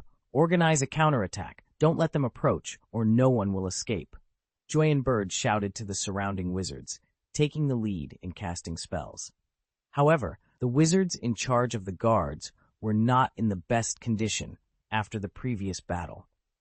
Most were injured to some extent, and they were already exhausted from the long journey and the harsh Nordic climate. Despite knowing the urgency of the situation, their ability to mount an effective defense was severely limited. Despite their injuries and weakened state, the spells they cast were either feeble or poorly aimed, failing to even slow down their opponents. Many wizards had already collapsed behind the makeshift bunkers, while others were contemplating retreat, hoping to use apparition to escape. What's happening? Why can't I apparate? One of the North American wizards exclaimed in panic after a failed attempt. The realization that apparition was no longer possible struck the group like a thunderbolt, leaving them paralyzed with fear and confusion. I didn't expect the Pure Land Society to be so ruthless. They've cast an anti-apparition spell over this area. What do we do now, Otis? Alecto asked desperately after confirming that apparition was indeed blocked. What else can we do? We have to fight. Running now will only get us killed faster. Otis replied, his face grim. He hadn't anticipated that their retreat would be cut off so thoroughly. It was clear that their enemies intended to leave no survivors. Juan Yinio, still struggling to resist, felt a chill in his heart. Without a portkey, he feared he might meet his end here. Suddenly, he remembered that the wicked bird who was behind him might have a portkey. He turned to look at her. The wicked bird surveyed the dire situation with a dismal expression. She did have a portkey, but was she really going to abandon the goods they were protecting? Ha ha! You're at the end of your rope. All of you, brace yourselves. Seth shouted as he led a group of wizards, now just tens of meters away. He could see the fear etched on the faces of the wizards in the club. Slowing his charge, Seth repeated his earlier tactic, holding his wand to his side and then savagely pointing it in the direction of the wicked bird. Turn to dust, thunderbolt, explode, he incanted fiercely. End of this chapter. Chapter 549, Kanglin Hellblade. As Seth cast another ferocious spell, the tension in the club was palpable. Everyone's voices rose in unison, filled with anxiety and uncertainty. They wondered if the wicked bird could withstand the spell as calmly as before. Many doubted the witch bird's current state, especially since their leader had retreated behind cover after blocking the previous spell and hadn't cast another since. Desperation had set in. The only hope left was for the wicked bird to stand strong. Otherwise, they would all perish. The soundless bird, standing in front of the wicked bird, was visibly pale. The moment Seth began casting, he knew escape was impossible. The explosive magic wave would disrupt the key's transmission. All he could do now was fight with all his might. Enlarge quickly. The soundless bird lacked the witchbird's spellcasting prowess and couldn't continuously cast the iron armor curse. He pinned his hopes on the rock bunker shaped by the transfiguration curse. Gathering all his magic power, he tried to use the magnification spell to make the stone large enough to block the impending explosion. But as the chain of explosions approached, it was clear that the soundless bird's attempt was futile.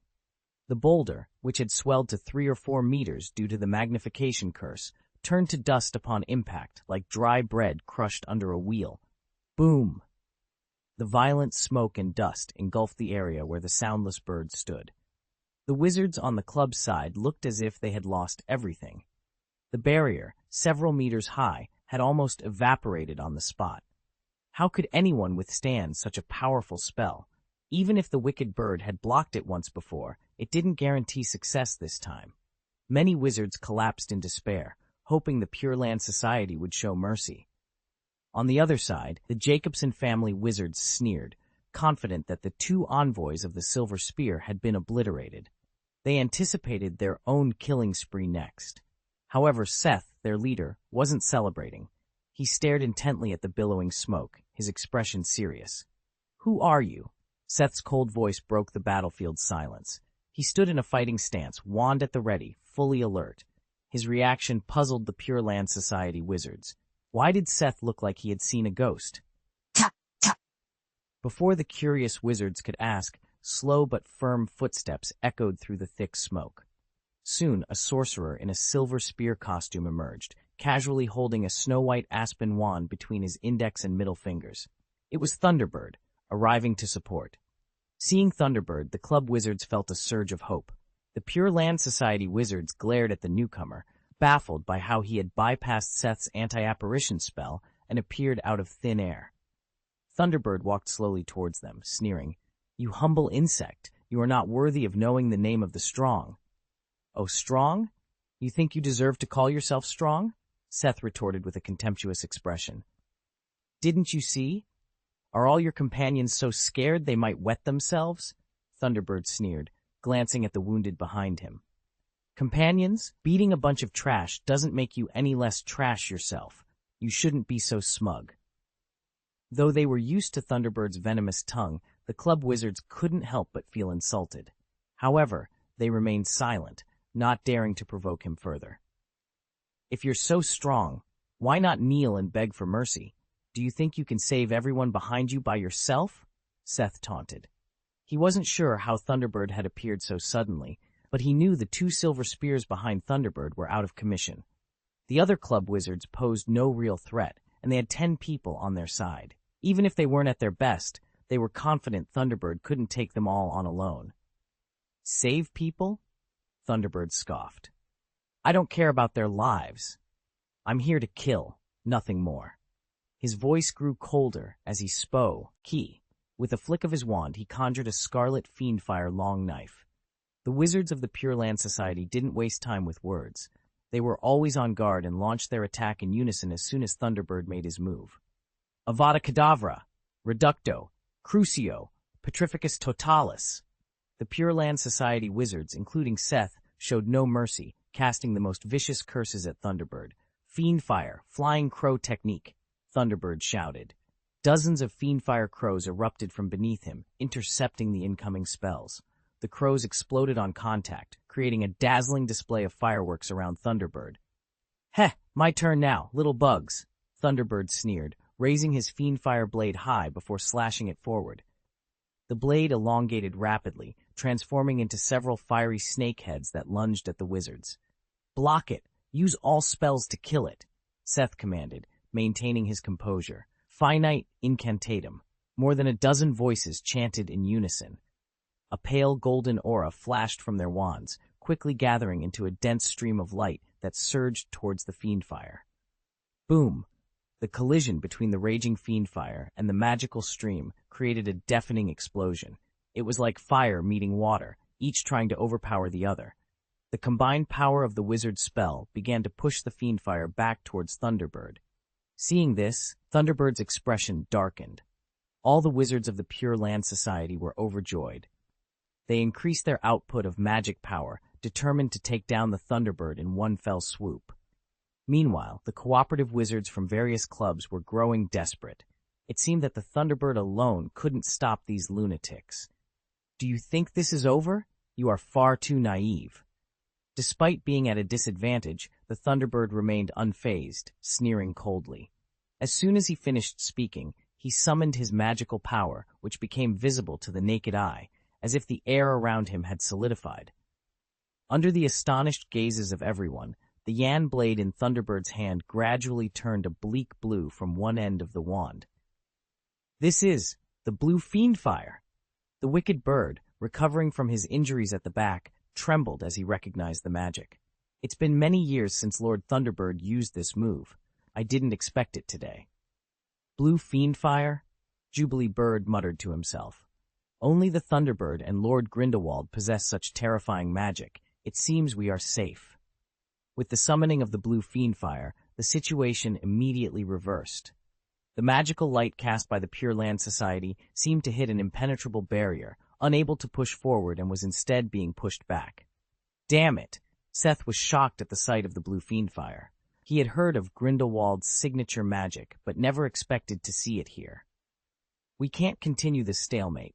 Prolonged fighting will drain our magic power, and will be finished when the blue fiendfire reaches us. Hold on to me, Seth yelled to everyone around him. He drew his wand, quickly accumulating energy, and cast a shock thunderbolt explosion curse at the Thunderbird. Following Seth's lead, all the wizards of the Pure Land Society braced themselves against the blue fiendfire. Although the fiendfire advanced closer, they managed to hold their ground. Heh, you think you can stop me with such a trick? Forget it. Thunderbird saw Seth's actions clearly and decided not to continue the reckless fight. He withdrew the blue fiendfire, transforming it into a blazing blue hellblade, and then struck at the incoming explosion curse. Seth's explosive curse, hastily charged, lacked significant power. Thunderbird's swift strike disrupted its magical structure, and with a loud bang it was neutralized. At this point, the confrontation between the Thunderbird and the Pure Land Society seemed to have returned to a stalemate, with neither side gaining the upper hand. End of this chapter. Chapter 550, Massacre. Who on earth are you? Why do you use this forbidden magic? Seth was extremely shocked. He knew very well that anything related to Grindelwald in Europe was taboo, especially at Grindelwald's alma mater, Durmstrang. The dead don't need to know this. Thunderbird pointed the dark blue sword at the ground. Since you choose to oppose our silver spears today, leave your corpses for me. What a crazy silver spear. Stimulated by Thunderbird's words, Seth glared at him angrily. However, Seth was worried. Their current state was not good. They had just experienced a big battle on the frontal battlefield, and everyone's energy was low. Seth himself had cast several powerful Thunderbolt explosion spells in succession and maintained a wide-range anti-apparition spell, resulting in less than half of his magic power remaining. The silver spear that suddenly appeared in front of him was not weaker than him in his prime.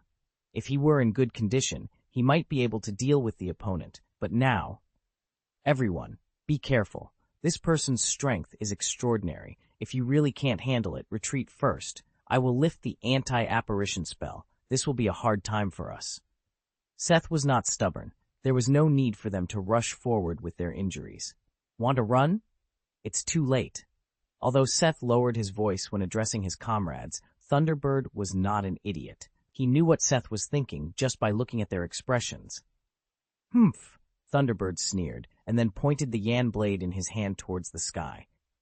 Immediately, everyone saw blue fiendfire spray rapidly upwards under Thunderbird's control. Like an umbrella that gradually opened in the high air, it quickly split and spread in all directions. Before the people from the Pure Land Society could react, the space of hundreds of meters around them was completely covered by the blue fire, which looked like a big blue bowl made of flames turned upside down. At this moment, both the people from the club and the Pure Land Society were shocked by Thunderbird's astonishing move. No, this blue fiendfire also has the ability to block apparition. Seth had just lifted his anti-apparition spell blockade, but after trying it himself, he found that he still couldn't apparate. This meant that the current space was still in a closed state. But look, my lord. After he blocked us with the blue fiendfire, the fiendfire long knife in his hand has dissipated. Does this prove that he cannot use the blue fiendfire to attack and defend at the same time? A sharp-eyed Pure Land wizard pointed at Thunderbird's wand and shouted. Everyone looked and saw that it was indeed the case. The fiendfire long knife condensed by Thunderbird had disappeared, leaving only the snow-white aspen wood wand. Hey, after seeing that I can no longer use fiendfire, do you feel like you can do it again? Thunderbird knew that the wizard of the Pure Land Society saw that he could not maintain fiendfire to attack at the same time, but he still sneered. Next, I will let you rubbish know what the real gap is. Thunderbird shook his wand neatly, creating an afterimage in front of him. Then, 7 or 8 spells were instantly generated and shot towards the Pure Land Society members. Don't panic, everyone. The other party is using the most common obstacles. Spread out and surround him.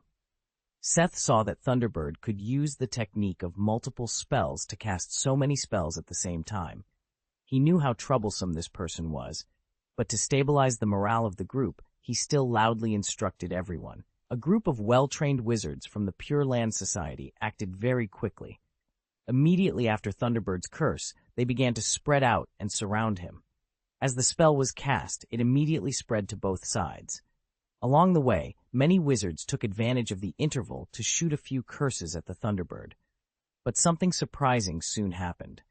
The 7 or 8 obstacle spells condensed into a magical group actually get direction, as if they were equipped with automatic navigation, flying straight towards their respective targets. In addition to multiple spells, did you also use the guidance and tracking spellcasting skill? How strong is this guy's magic power sensitivity? Seth was astonished by Thunderbird's move. It was the first time he had seen someone who could guide so many spells simultaneously. But no matter how fancy your spellcasting technique is, it's just an ordinary obstacle spell. Iron Armor. Although Seth was amazed by Thunderbird's fighting skills, he didn't take the opponent's spell lightly. He immediately cast an Iron Armor curse to block the attack. Boom! When the cannonball manifested by the obstacle spell hit Seth's armor spell, there was a sudden loud noise. The strength of this obstacle spell is wrong. Seth was shocked when he saw the almost shattered iron armor barrier in front of him.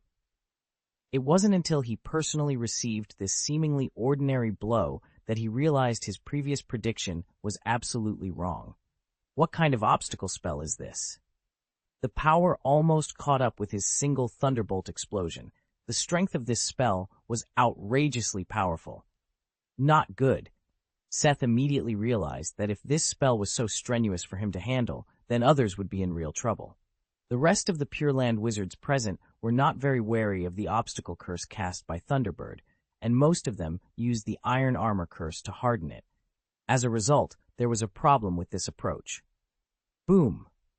After the obstacle spell shot by Thunderbird hit the magic armor of one of the wizards, it exploded with a powerful impact. Even after the first impact, the shell formed by the obstacle spell would expand and explode again, forming a second stage of damage. Puff! The wizard's iron armor curse was pierced during the first damage, and the second damage knocked him into the air, causing him to spurt out a large mouthful of blood. But it wasn't over after being knocked into the air. When the wizard of the Pure Land Society was in the air, he found himself suddenly frozen. No, someone was using the floating spell to control him. After realizing this, he immediately tried to mobilize the magic power in his body to break free. For control magic, like the floating spell, since it needs to control the opponent remotely, the casting loss in strength will attenuate due to the distance. At this time, as long as the wizard being manipulated mobilizes the magic power to struggle a little, it is usually not difficult to break free. Therefore, this kind of magic is generally only used to bully the weak, like children, and is not particularly effective when the strength is not significantly disparate. So just after the wizard realized this, he wanted to get rid of this control immediately. However, after the heavy blow just now, his control over his magic power was out of balance, and he couldn't mobilize it in a short time. Before the wizard could think of a countermeasure, he felt a huge force coming from all directions, as if someone was holding him firmly with a giant palm and squeezing desperately. It's the magic of the control system again. Damn it, but give me a few more seconds so that I can use the magic power. This huge force could not be resisted purely by his body. Before he could start to regret, he was overwhelmed by the pressure from all directions. After a shrill and abnormal scream, he was crushed into a puddle of flesh. First, the terrifying Thunderbird withdrew his clenched left hand, unaffected by the wizard's miserable fate at all. Instead, Thunderbird turned his head to look at another wizard who had been thrown off balance by the obstacle curse. "Next, you," he declared, extending his wand with precision. The unbalanced wizard was lifted high into the air by the levitation curse. With a swift motion, Thunderbird swung his wand to the side, causing the floating wizard to crash heavily into two other wizards who were passing. Thunderbird flicked his wand upwards again, lifting all three wizards into the air. With a final forceful motion, he brought his wand down, sending the wizards plummeting from a height of over 10 meters. As they fell, sharp stone edges had mysteriously risen from the ground below. Ah! The screams echoed as the three wizards were impaled by the jagged stones, their bodies riddled with fatal wounds. It was clear they would not survive. "Next, you." Thunderbird's voice was cold and unyielding, like a merciless killing machine. He continued to cast spells on the wizards of the Pure Land Society, using the seemingly simple obstacle curse to disorient them. Once they were incapacitated, he would use control magic to manipulate their movements. What followed was a gruesome display of brutality. Some wizards were crushed to death, others were thrown high into the air, only to be impaled on stone edges shaped by transfiguration. Some were smashed to pieces by giant fists and palms conjured by Thunderbird, while others were pulled close and impaled through the head with a physical sword transformed from his wand. The bloody spectacle left the wizards of the Pure Land Society in utter despair. Even those watching from a distance felt their stomachs churn, with many vomiting on the spot. The Death Eaters, known for their own cruelty, were shocked by Thunderbird's savage methods. He seemed more terrifying than the Dark Lord they once served. Seth felt his heart ache as he watched. In the time it took to cast 2 impediment spells, Thunderbird had killed 8 of his comrades. This wasn't just killing, it was an execution, a massacre. The remaining wizards were either paralyzed by fear or struggling to fend off the powerful blocking spells. If this continued, Seth estimated they would all be dead within minutes. The army would be wiped out. End of this chapter. Chapter 551, Lecture on Loyalty. "Retreat quickly," Seth shouted, abandoning any hope of defeating the Thunderbird. It was unrealistic. Even without using Fiendfire, the Thunderbird's conventional combat power far surpassed theirs. "Everyone, fall back! I'll cover you!" Seth's command snapped everyone out of their daze. They hurriedly retreated behind him. Seth immediately fired several Avada Kedavra curses at the Thunderbird. He didn't expect these killing curses to hit. He just needed to delay the Thunderbird's onslaught. His primary goal now was to save as many members of the Jacobson family as possible and preserve their strength. Seth was even prepared to sacrifice himself for this cause. Ironically, the Pure Land Society, the largest violent organization in Northern Europe, was more united internally than smuggling groups like the Silver Spear. Despite their ruthless behavior, they retaliated as a family when one of their own was offended.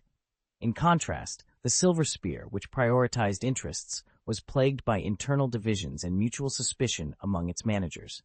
Determined to go all out, Seth cast his killing curses with ruthless speed, disrupting the Thunderbird's attack rhythm. The Thunderbird had to conjure a wall of rock, earth, and stone to block the attacks. Meanwhile, the members of the Pure Land Society seized the opportunity to escape on their broomsticks, flying backward at full speed. Seth followed suit, mounting his broomstick and fleeing. "Heh! It's a bit naive to think you can escape now," the Thunderbird sneered. With the blue Fiendfire blocking their path, the Thunderbird seemed less anxious. It mounted a broomstick and pursued them leisurely, occasionally firing spells to hinder their escape. The threat of death spurred everyone to their limits. Each member performed various aerial maneuvers to dodge the Thunderbird's spells. However, under the relentless assault, some were inevitably hit. One wizard, maneuvering through the forest, accidentally clipped a branch with the tail of his broom while evading. For skilled flyers like them, it would normally take just 2 seconds to regain balance. But the Thunderbird seized the opportunity, hitting the wizard's broomstick with a blocking spell, shattering it to pieces. The wizard, thrown off balance, was quickly caught by the Thunderbird. Dragged through the air for over 10 meters, he was violently slammed into a thick ash tree. The hard branches pierced through his chest, leaving him hanging like a piece of bacon, slowly losing consciousness in the cold wind. Another clansman was lost. Hearing the agonized screams, Seth's eyes turned bloodshot with rage. He wanted nothing more than to tear the Thunderbird apart. But his last shred of rationality reminded him that the Thunderbird was beyond his current capabilities. The priority was to save the remaining tribe members.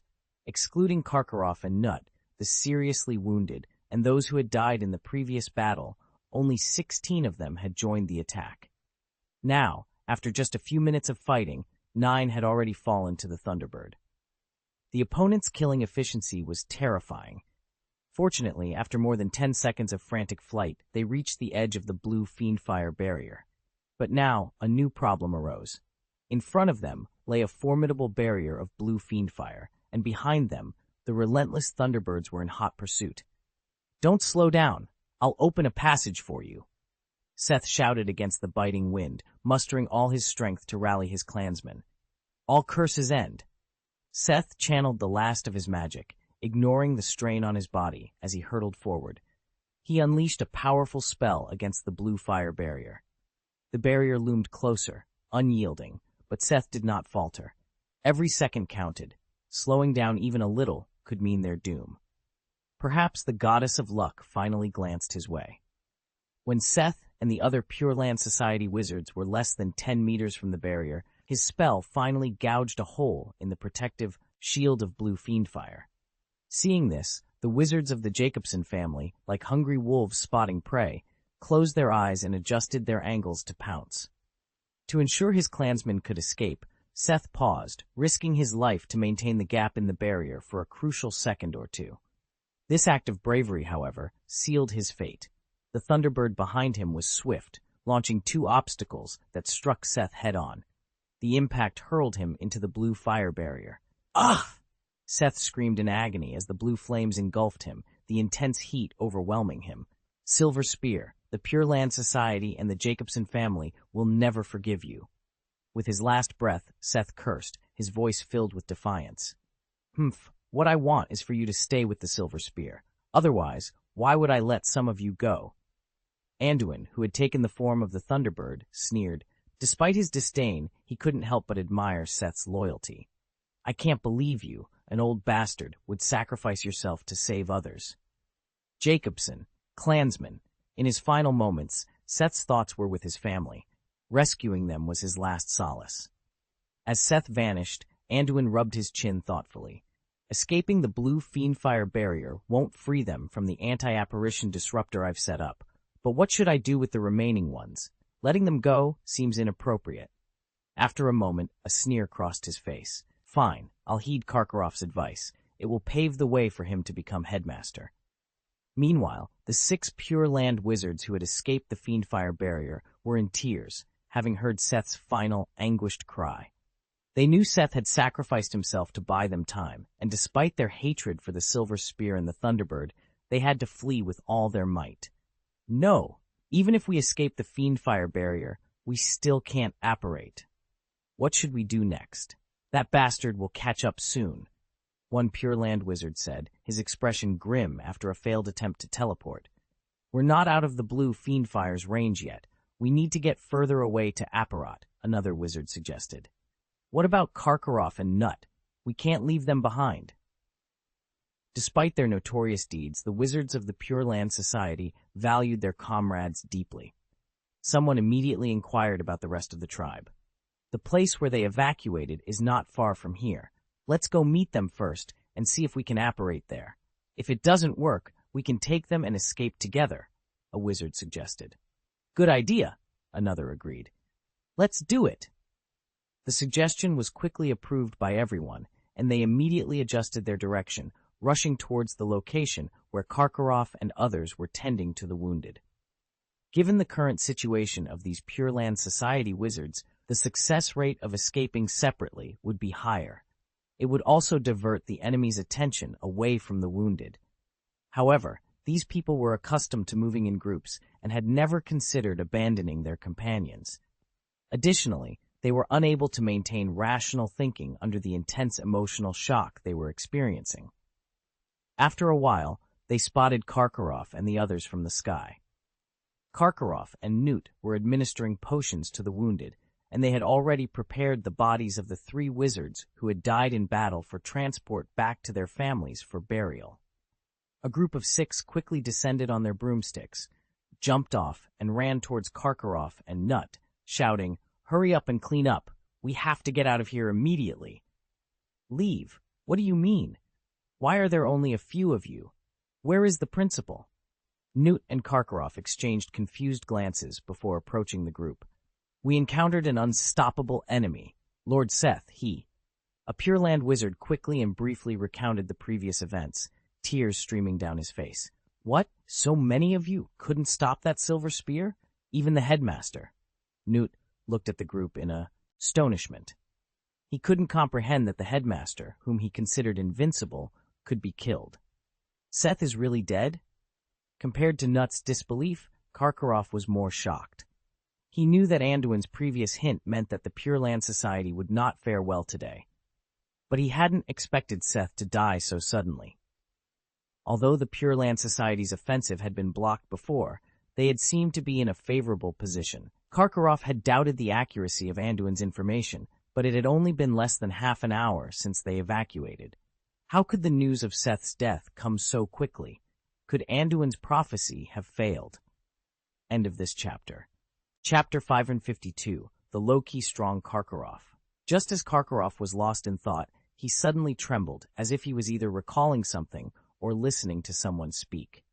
He stood there, motionless. The other wizards, however, didn't notice anything unusual about him and continued to urge him, "Don't waste any more time. Hurry up, or it'll be over if that one catches up. Your main task today is to die here for me." A cold and terrifying voice echoed from behind them, sending chills down their spines. They turned around to find Thunderbird standing before them, having appeared out of nowhere. How did you get here so fast? Could it be that the space barrier of the blue fiend fire doesn't work on you?" A wizard from the Pure Land Society, who had just escaped, stared in disbelief at Thunderbird. Thunderbird laughed maniacally. "How could my own magic spell hinder me? The reason I chased after you was just to enjoy the thrill of the hunt. It's laughable that your leader thought he could hold me back." He then turned his mocking gaze towards Karkaroff and the others. "Oh, I didn't expect there to be a straggler. Even better, let's finish this all at once." "How dare you insult Lord Seth? Avada Kedavra!" A Pure Land wizard, enraged by Thunderbird's taunts, cast the killing curse at him. But the attack was feeble, especially after the previous battles had drained the wizard's strength. The spell missed its mark entirely, not even grazing Thunderbird, who didn't bother to dodge. "Calling you idiots is an overstatement. You don't even know that you can't let emotions affect you in battle. Killing you is a waste of my time." Thunderbird sneered contemptuously. He raised his wand. "But let's treat killing you as a sideshow. After all, cleaning up garbage can also bring me pleasure." "Oh, that's right." Thunderbird suddenly remembered something and teased. "Your leader is quite fond of the explosive spell, isn't he? Then I'll use his trick to send you off. Consider it a favor. I have a lot of sympathy and always like to pity my opponents." Shock Thunderbolt Explosion. As soon as the words left his mouth, Thunderbird unleashed a series of explosive spells, mimicking Seth's technique. "Mercy? Do you fiends call such a thing pity? It's ridiculous." Facing the explosion that spread towards him, the man was filled with endless despair and sadness. He even forgot to cast a spell to resist, knowing he couldn't stop the terrible attack. But just then, a figure suddenly jumped out, blocking the attack. The figure quickly cast a spell, raising an ordinary-looking iron armor curse. Boom! After a deafening noise and a terrifying shockwave, the Pure Land Society wizard, who had been resigned to his fate, found himself still alive. He couldn't even feel the slightest pain. Initially half-hearted, he now felt a glimmer of hope. He was well aware of the power of the shocking Thunderbolt explosion curse and could gauge its strength from the spell's eruption. Yet, someone had managed to stop this terrifying spell. It was the figure standing in front of him that had shielded him from the deadly attack. "You, name," Thunderbird demanded, looking at the wizard who had suddenly appeared and calmly blocked his spell. Spoke in a cold voice. "Igor Karkaroff, Vice Principal of Durmstrang School of Magic. With me here today, I will not allow any of my companions to die at your hands. If you want to deal with them, you'll have to go through me first." The one who stepped forward at this moment was Karkaroff, who had been observing from behind. He adopted a righteous and dignified posture, frowning slightly, exuding an aura of authority. "Karkaroff, you." The wizard who had been rescued by him suddenly felt that Karkaroff seemed much more imposing and unfamiliar. He choked up, wanting to say something. "There's no need for hypocrisy," Karkaroff said, tilting his head slightly to reveal his serious face etched with clear lines. "This is all my fault. If I hadn't reported the silver spear to Seth, today's tragedy might not have happened. Since I can't celebrate victory with you, at least I will ensure you return alive." "Vice Principal Karkaroff, Lord Karkaroff, Igor." Hearing Karkaroff's righteous words, both the wizard he had saved and those behind him were moved by his sense of responsibility and camaraderie. "But the enemy in front of us is very powerful. Even Seth couldn't compete. You'll die in vain if you go up against him. I think it's better for us to hold him back while you escape with the wounded." The wizard, not heartless, tried to persuade Karkaroff.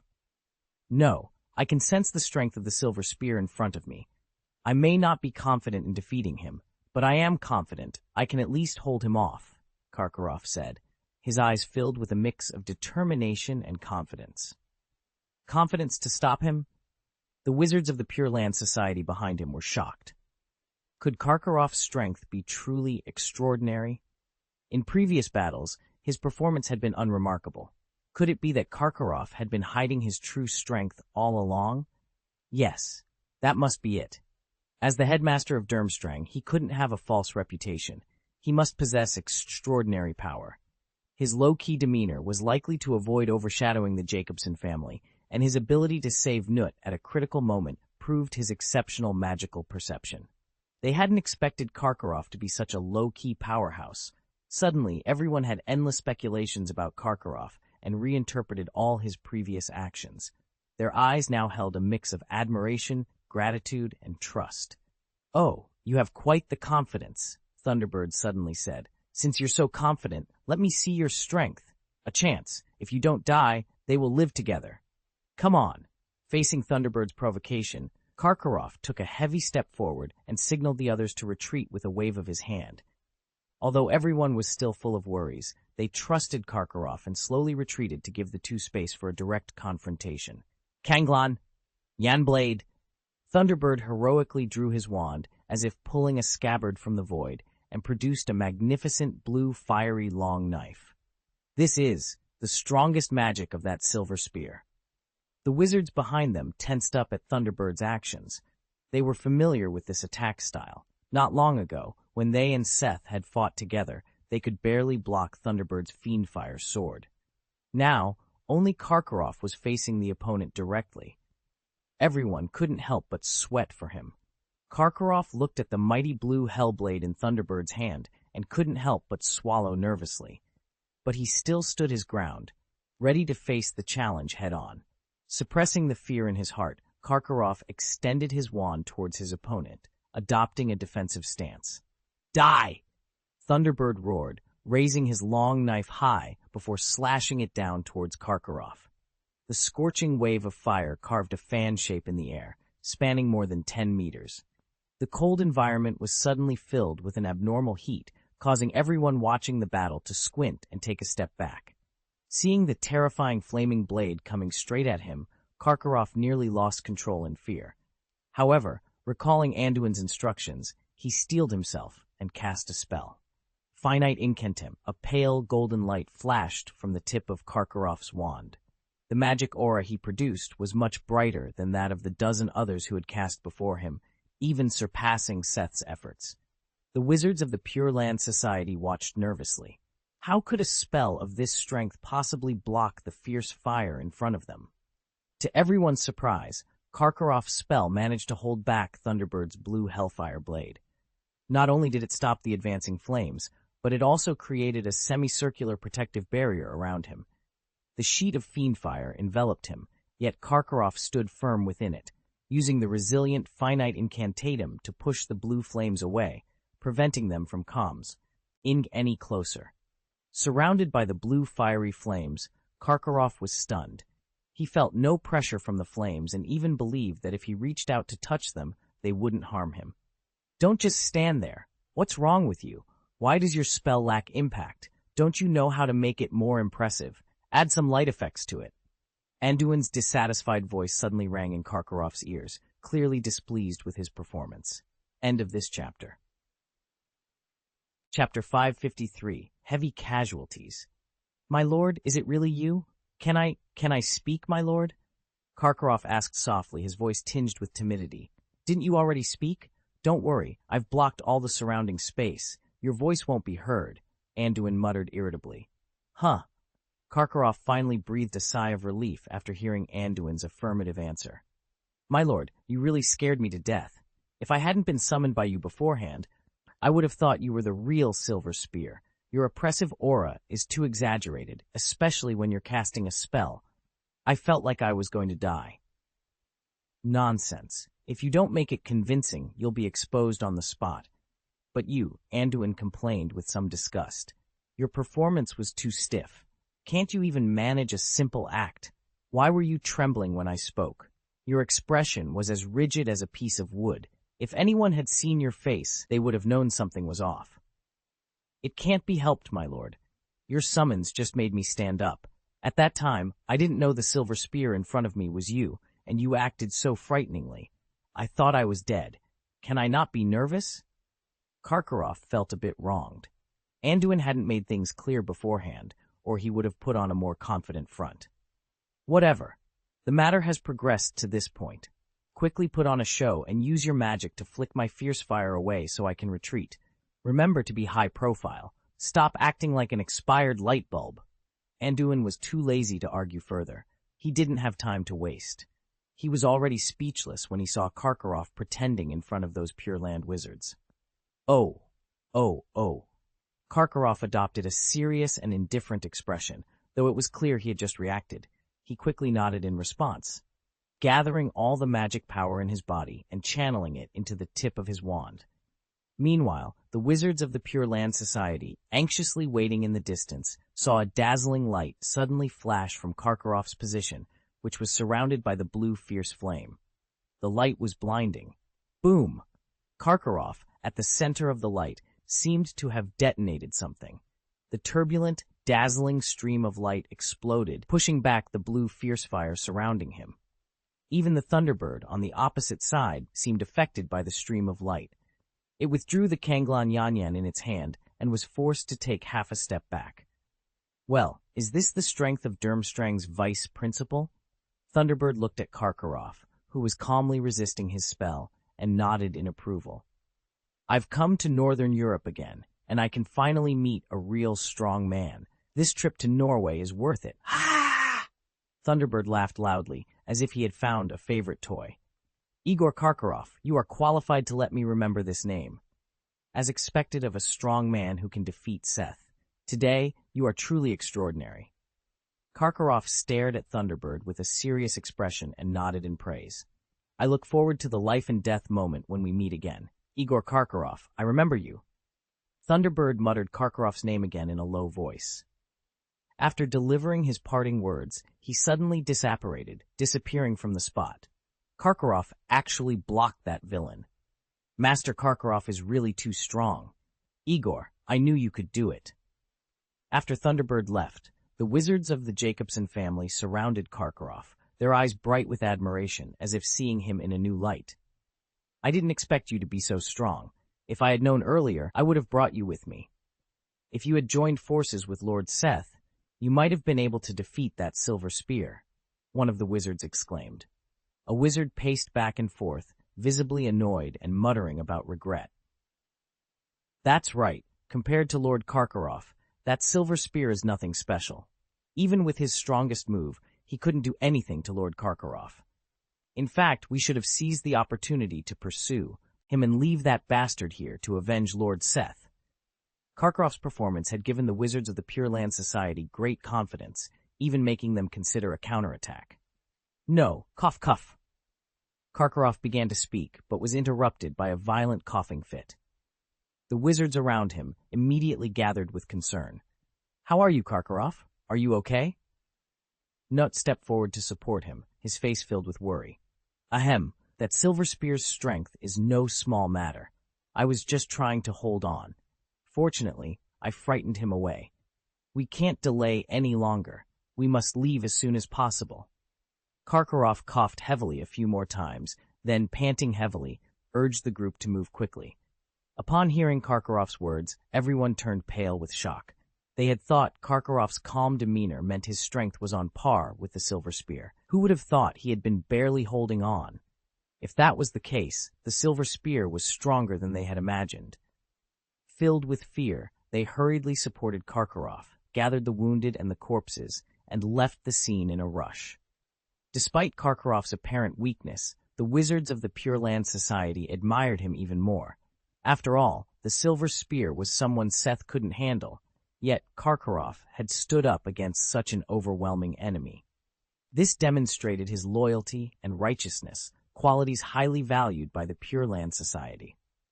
At this moment, the members of the Jacobson family had completely accepted Karkaroff as one of their own. Especially Newt, who had been Seth's assistant for many years, remembered what Seth had told him before he died. He finally understood what Seth meant by saying, Karkaroff is a talent. Such a strong man would naturally be drawn into the Jacobson family. The casualties of Seth and many members of the Jacobson family had caused significant turmoil. The situation needed to be stabilized quickly, or their family's status in Northern Europe could be jeopardized. As the vice principal of Durmstrang, Karkaroff was the most likely person to take over after Seth's death. Bringing him into the Jacobson family would also consolidate their influence in Northern Europe. Nodding secretly to himself, Simon Nut knew what needed to be done when they returned. Meanwhile, in the temporary camp of the Silver Spear, a group of wizards were grateful to have survived the catastrophe. They had witnessed the true power of the Thunderbird, a force not to be trifled with. In this world where strength is paramount, they were fortunate that the Thunderbird was on their side. When Thunderbird returned to the camp, the surviving wizards, under the command of 2 silver spears, hastily treated the wounded and dealt with the corpses, whether they were from their club or the Pure Land Society. When they saw Thunderbird again, their eyes were filled with a mix of admiration and fear. The scene of Thunderbird slaughtering the Pure Land Society wizards had left a deep impression on them. How's the situation? Did the transportation team suffer significant losses?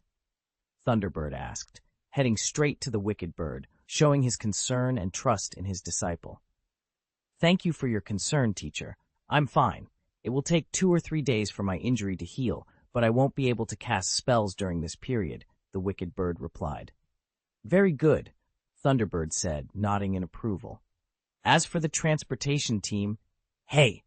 The wicked bird glanced at the scene, which looked as if it had been bombed from high altitude. Almost all the wizards were injured, and he sighed helplessly. The cargo is fine.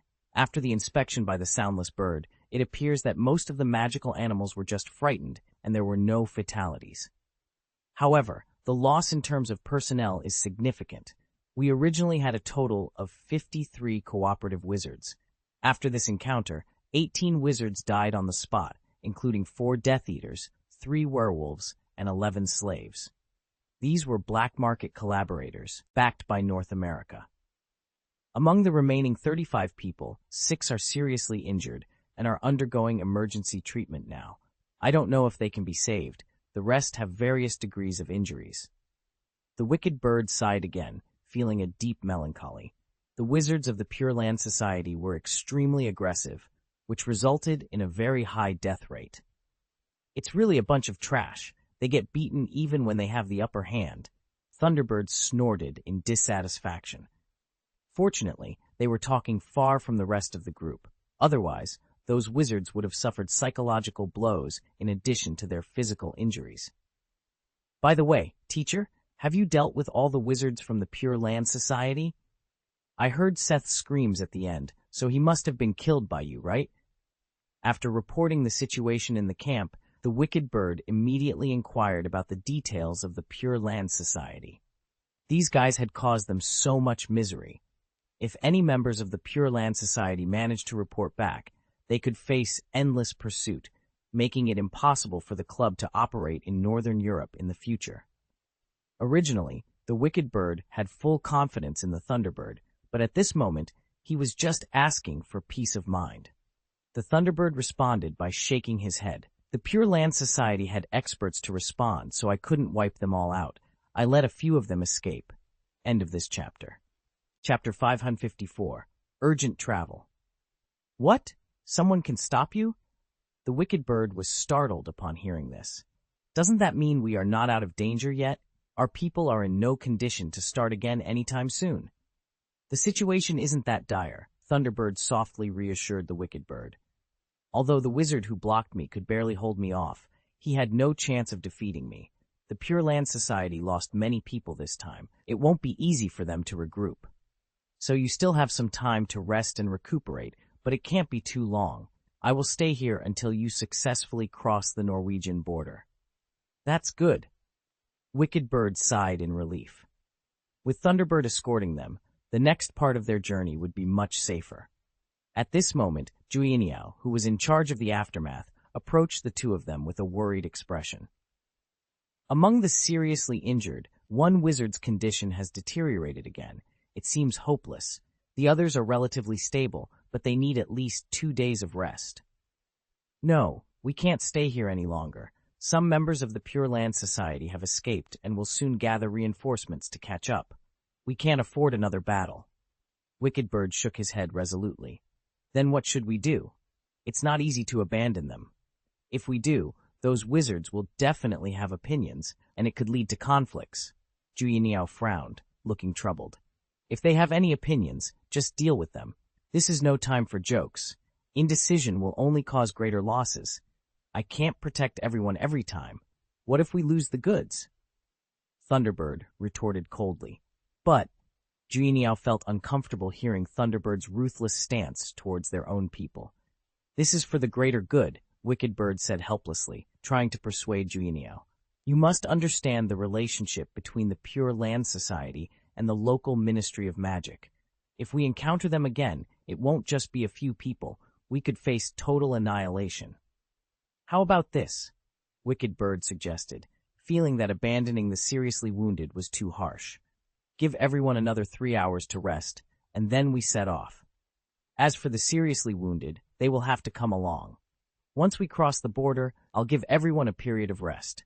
During the rush, the condition of the wounded will be left to fate. That's the only option now. I'll inform the wizards. Juiniao nodded helplessly and turned to walk towards the crowd in the distance. When the collaborators learned they had to leave in 3 hours, they felt some resistance, but understood that their current location was unsafe. Faced with the threat to their lives, they readily agreed.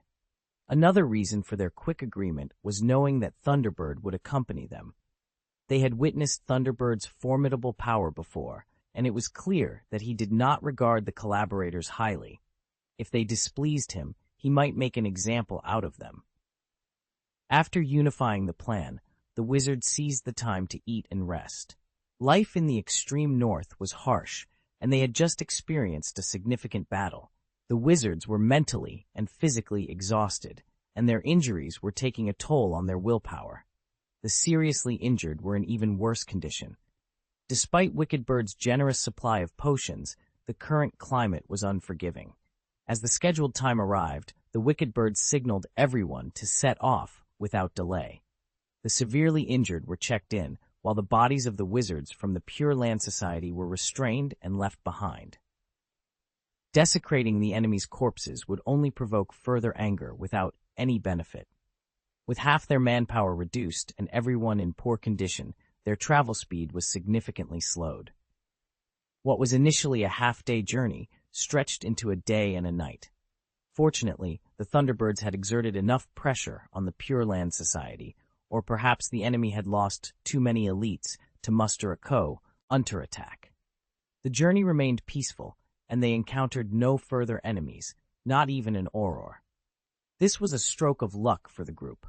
Upon crossing the border, many wizards in the transport team cheered excitedly, relieved from the immense pressure of their previous encounters. However, their joy was short-lived as two more seriously injured wizards succumbed to their wounds. Several others, though only slightly injured, were in serious condition. The team had reached the northernmost tip of Europe, nearing the Arctic Circle. Here, the long polar night was illuminated by the beautiful aurora. To avoid detection, they refrained from using light sources, relying instead on the moonlight and aurora to guide them. The stars were vividly clear, creating a dreamlike scene, but the wizards were too exhausted to appreciate the beauty. All they wanted was a warm place to rest. We can't go on. The wizards are at their physical limit. If we push further, more injuries will worsen. We need to find a place to rest, the soundless bird reported, shivering from the cold and trudging through thick snow to reach the wicked bird. We need to move further east. Only then will we be truly safe, away from the Norwegian border. Just one more hour, I promise, the wicked bird shouted against the cold wind, his face red from the chill. Okay, but by then, we might have over 10 seriously injured. The transport team won't be able to continue operations immediately after resting, the soundless bird cautioned. As long as we reach the safe area, we can rest longer, but our supplies are running low, the wicked bird replied worriedly, looking expectantly at the Thunderbird beside him. I understand, Thunderbird nodded. Once you settle down, I'll return to headquarters to arrange for supplies and additional manpower. If it's not enough, the rest of the journey will be up to you. After we return to Germany, I won't be able to accompany you further. Don't worry, the rest of the journey isn't very dangerous. I'll recover and follow the original plan. There won't be any mistakes, the wicked bird assured, smiling gratefully at Thunderbird. His teacher was as reliable as ever. That's good, I'll leave it to you. Make sure the goods are safe, Thunderbird said, preparing to depart. Thunderbird nodded in satisfaction. The club's team then embarked on a long journey through harsh weather conditions, eventually finding a clearing in a forest in northwestern Russia to set up camp. However, as the accompanying wizards began to relax, their bodies succumbed to exhaustion, and many collapsed, losing consciousness. This situation was critical. If they were allowed to fall asleep like this, they might die in their dreams. Seeing this, Wicked Bird and Wan Yinniao became anxious and quickly called for the other conscious wizards to administer first aid. After several hours of hard work, they managed to stabilize everyone's condition. However, the situation was more dire than Jubilee Bird had anticipated. More than half of the wizards had lost their ability to move, either falling ill on the spot or having their injuries worsen. The remaining wizards not only had to care for these patients, but also look after the magical animals. It was clear they wouldn't be able to continue their journey anytime soon. It's urgent. I'm heading back to the headquarters now. If I'm quick, supplies and support will arrive in half a day. If not, it will take 2 days. Be careful here. With that, Farewell took out the door key and disappeared. Wicked Bird and Wan Yinniao stood there, dumbfounded, facing the chaos in front of them, but their suffering had only just begun. My lord, Shaltair and your suitcase are still in northern Europe. Is it really appropriate for you to come back by yourself? Anduin, who had returned to Germany, did not go to the headquarters of the Silver Spear immediately. It was still late at night, so he returned to the safe house and found Hogg leisurely watching the surveillance. I returned to Germany just to provide the Puffat Club with an alibi. After I report to the club, I have to return to Northern Europe through the disappearing cabinet, Anduin said, taking off his Silver Spear costume. To be honest, he was exhausted. The journey with Wicked Bird and the others was grueling, and the battle with the wizards of the Pure Land Society was far from easy. With his current mana reserves, controlling the blue Fiercefire was still very challenging. In fact, after killing Seth outside the camp, his mana was nearly depleted. Fortunately, he only needed to act with Karkaroff later. If the Pure Land Society shamans had summoned others to fight, he would have had no choice but to flee. End of this chapter. Chapter 555, Suspected Third-Party Forces. How about it? Has anything happened with the Silver Spear during my absence? Anduin asked, stuffing some dragon sausages and slices of ham into his mouth. Hog, with a mischievous grin, replied, "Hey, it's still the same. After so many days, they still can't find any clues about the missing magical animals. The ash snake has been giving up on itself recently, drinking a lot of wine at the headquarters all day." He chuckled, clearly enjoying the Silver Spear's misfortune. After a few cheap laughs, Hog turned serious. But apart from the internal issues with the Silver Spear, there's been big news in the German wizarding world recently. Do you remember the Berlin United Front? Is that the non-governmental group that popped up recently? Golden Snidget seemed to be planning to sabotage their actions. Could something have happened? Anduin recalled that Claremont and Pete had mentioned this group, suspecting its background might be unusual. That's right, it's this non-governmental organization. They clashed with the West German Endeavor Society during a recent rally, and what happened after that basically confirmed your original assumption, Hogg said, his interest piqued by the gossip. Oh, did someone from the West German Endeavor Society beat the members of the Berlin United Front to death? Anduin sneered, suspecting that this non-governmental organization was not simple and that Golden Snidget's enemies were numerous. It's not that serious, Hogg shook his head. Several members of the Berlin United Front were seriously injured. This incident has aroused great public opinion in East and West Germany.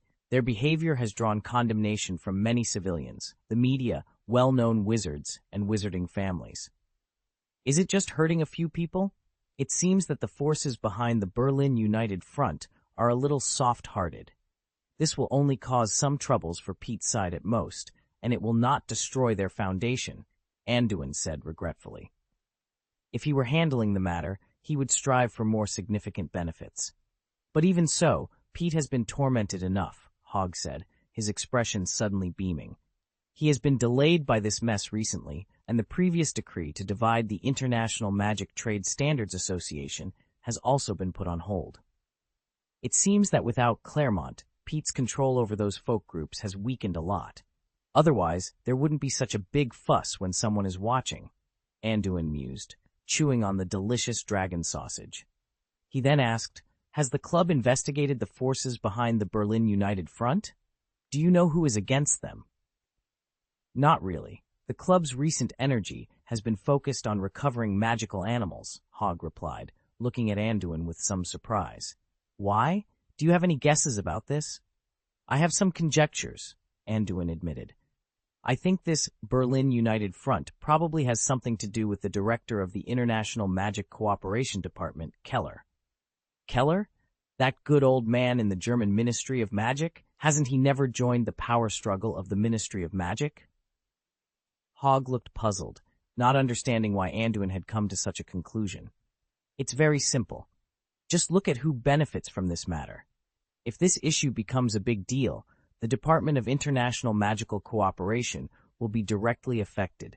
If the division bill cannot be implemented in his department, then his rights will not be weakened, Anduin speculated. But it doesn't make sense. What's the benefit of Keller doing this? Is it just to prevent the division bill from entering his department? Hogg asked, still confused. Is our department too small? Using civil society to fight against Pete should have a greater purpose, right? Hogg still felt something was amiss. This cooler claims to be neutral in the Ministry of Magic, but neutrality can be a guise for fence-sitting, Anduin sneered. The Berlin United Front has been managed well, but if we want to completely stop Pete from dividing Germany, the means should be more drastic. It ended up hurting only a few people, so I feel like the forces behind the Berlin United Front are either soft-hearted or have other agendas. Another purpose?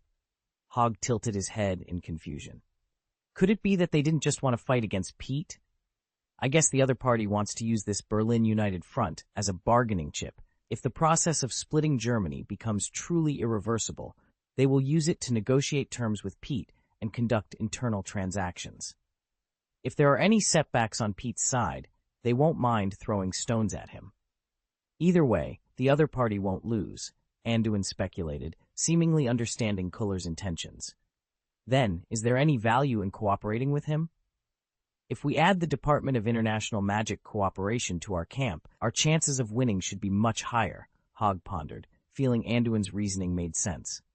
I think it's better to leave him alone. Anduin shook his head.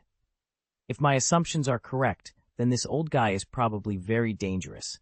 Exposing our existence to him will only increase our risk. We already have enough cards in hand. We just need to play them step by step. As long as Kuller isn't foolish, he will know which side to stand on. Hey, that guy is probably still smug about his plan, Hogg chuckled, covering his mouth with his paw.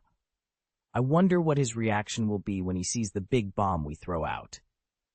Anduin shook his head helplessly at Hogg's words. He didn't share Hogg's taste for such mischief. The next morning, after a night's rest, Anduin felt much better.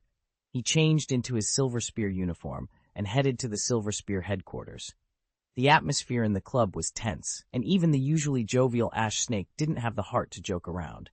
The recent turmoil had clearly taken its toll. Why are you here again? Is there trouble with the Nordic transportation? Fire Ash Snake grumbled irritably to Thunderbird. Every time I see you, bad luck seems to follow. First, the defeat in the UK, then the breeding park incident. Is it the same with this Northern European transshipment? What are you thinking? Thunderbird gave Fire Ash Snake a blank look. There was indeed some trouble with the Northern European transfer, but I've already resolved it. Here's what happened. Anduin, speaking as Thunderbird, briefly recounted the situation in Northern Europe to Fire Ash Snake. Phew. Fire Ash Snake let out a long breath after hearing Thunderbird's words. It's good that those goods are fine. So you came here this time to seek support from the headquarters? Yes, they suffered significant losses in the previous battles. Although they've escaped the control of the Pure Land Society, their current environment is very harsh, and they won't be able to act again for a while. In addition to materials, it would be best to send a few men to assist, preferably a spear or two. Except for the lack of manpower and supplies, their itinerary shouldn't have too many twists and turns. So, I won't be returning to the Nordic escorts again. When you choose people, make sure to find some strong ones. Although there shouldn't be any danger on the road, it's more reassuring to have capable individuals. There's no need for extra insurance, Thunderbird said as he handed the magical animal transport list to Ash Snake. Understood. I'll explain it to Golden Snidget later, Fire Ash Snake replied. He knew that as a spear, Thunderbird had already spent many days in Northern Europe, which was quite humane considering the circumstances. Every time Thunderbird was exposed to the public, it became easier for people to identify his molting period. Therefore, under normal circumstances, spears would not undertake such escort tasks. The current situation was exceptionally tense, which was why both Thunderbird and Wickedbird had been dispatched. After taking the list of goods and checking it briefly, Fire A's, H. Snake's eyes lit up when he saw a phoenix listed. I didn't expect so many magical animals to be transported this time. With these raw materials, we can produce at least another year's worth of undead medicine. This will buy us more time. Is it really just a year? Anduin pondered silently after hearing Fire Ash Snake's unintentional words. It seemed that Fire Ash Snake was well versed in the mixing ratios of the elixir. The total number of magical animals being transported this time was nearly 100. The production of the undead medicine was not based on quantity or weight alone.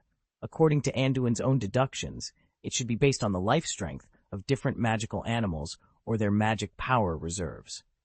If it was based on vitality, larger and higher-level magical animals would produce more elixir. The phoenix, despite its small size, had extremely abundant life energy and might be an exception. However, if the magic power reserve was the criterion, it would be more complicated. Many human wizards had mana reserves comparable to those of magical animals. Did this mean that wizards or other intelligent creatures could also be used as consumables for making elixir?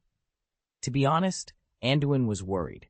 If they really pushed the Silver Lance to a dead end, would they resort to extreme measures? For instance, the insane act of directly robbing wizard pharmaceuticals.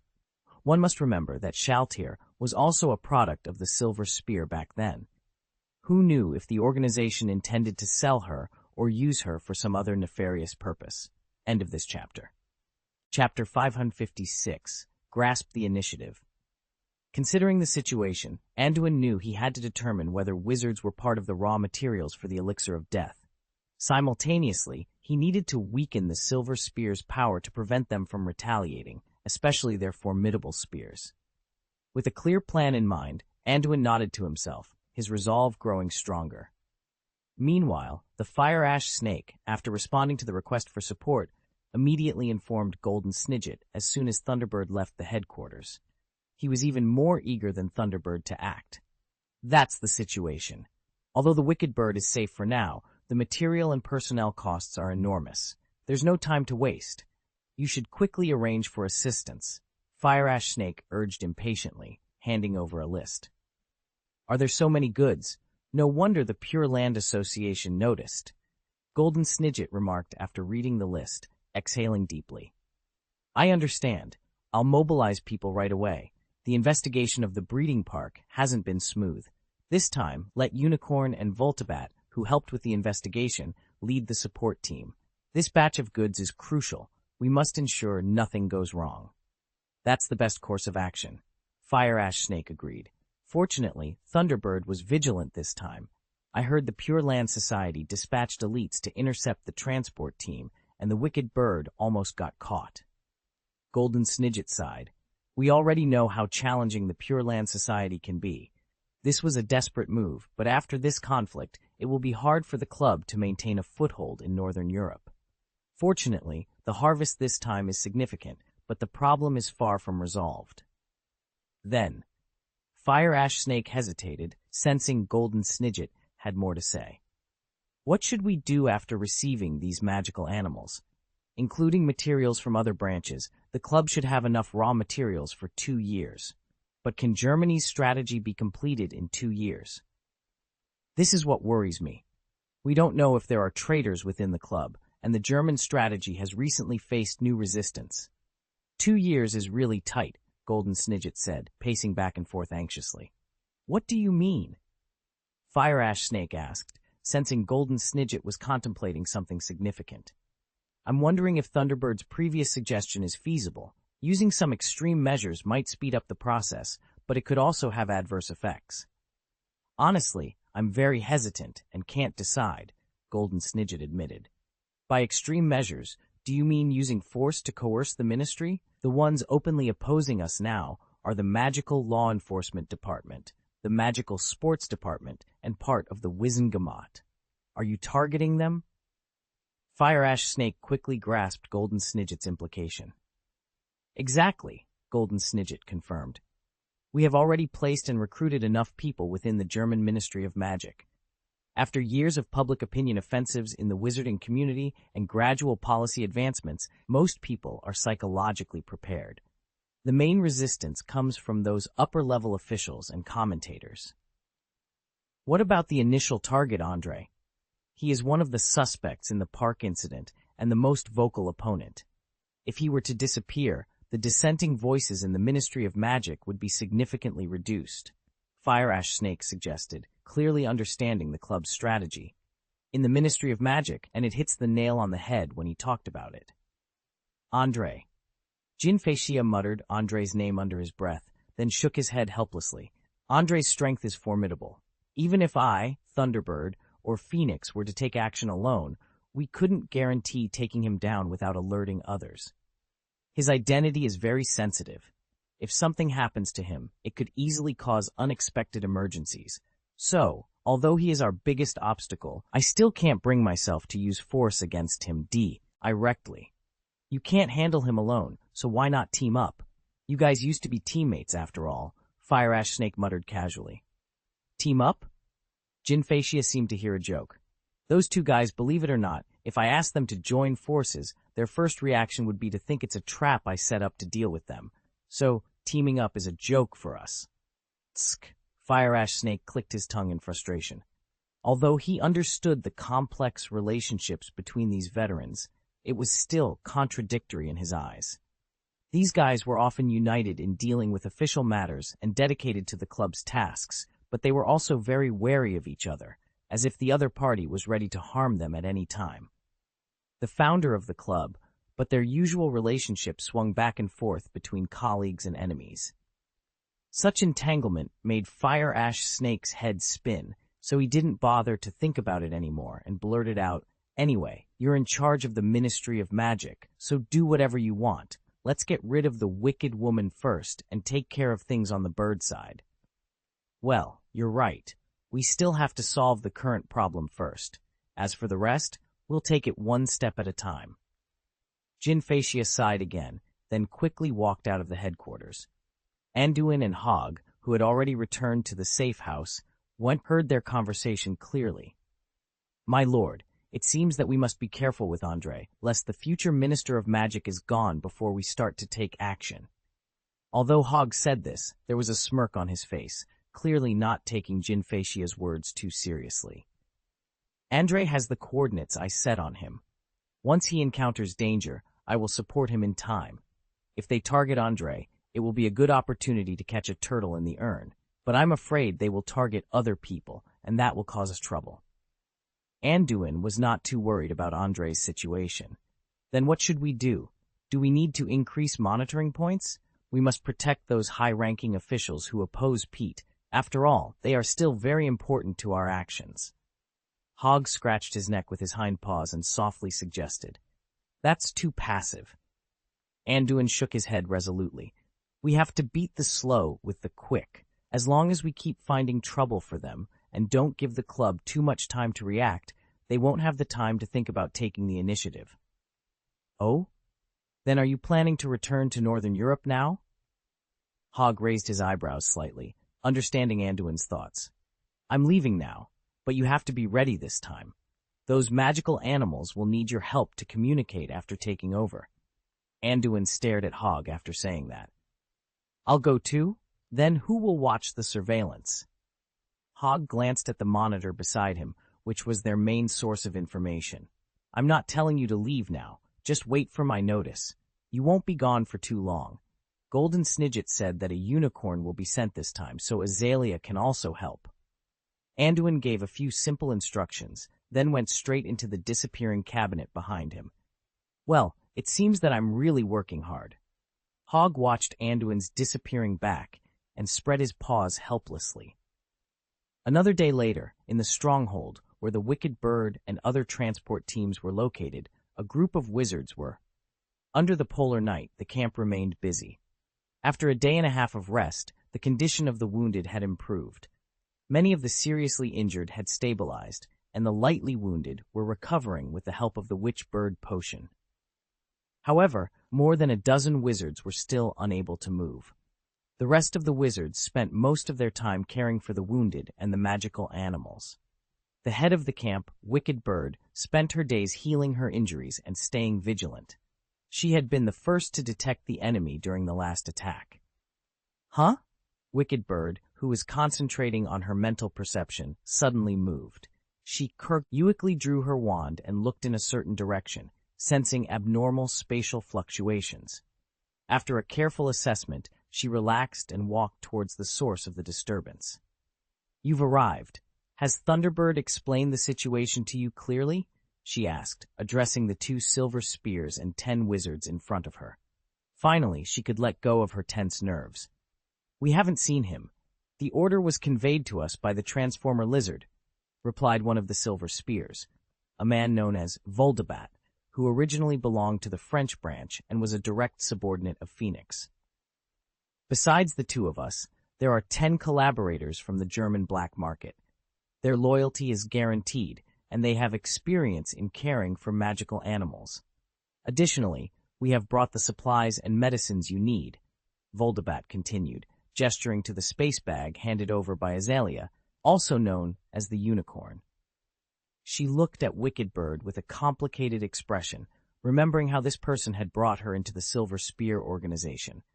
"I didn't expect even you to come here, Unicorn," Wicked Bird said with a smile. In her eyes, Azalea was a silver spear she had personally cultivated, sharing a bond similar to the one she had with Thunderbird. "Let's not waste time. We need to get into the camp as soon as possible." Jin Snidget said the transportation team will have to leave after 2 days of rest at most. "It's not safe to keep these goods outside," Voldebat said indifferently.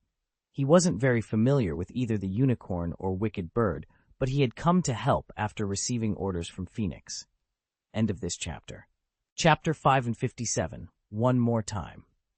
After receiving the supplies and personnel from the new team, the camp immediately regained a lot of vitality, which allowed the anxious wizards to relax significantly.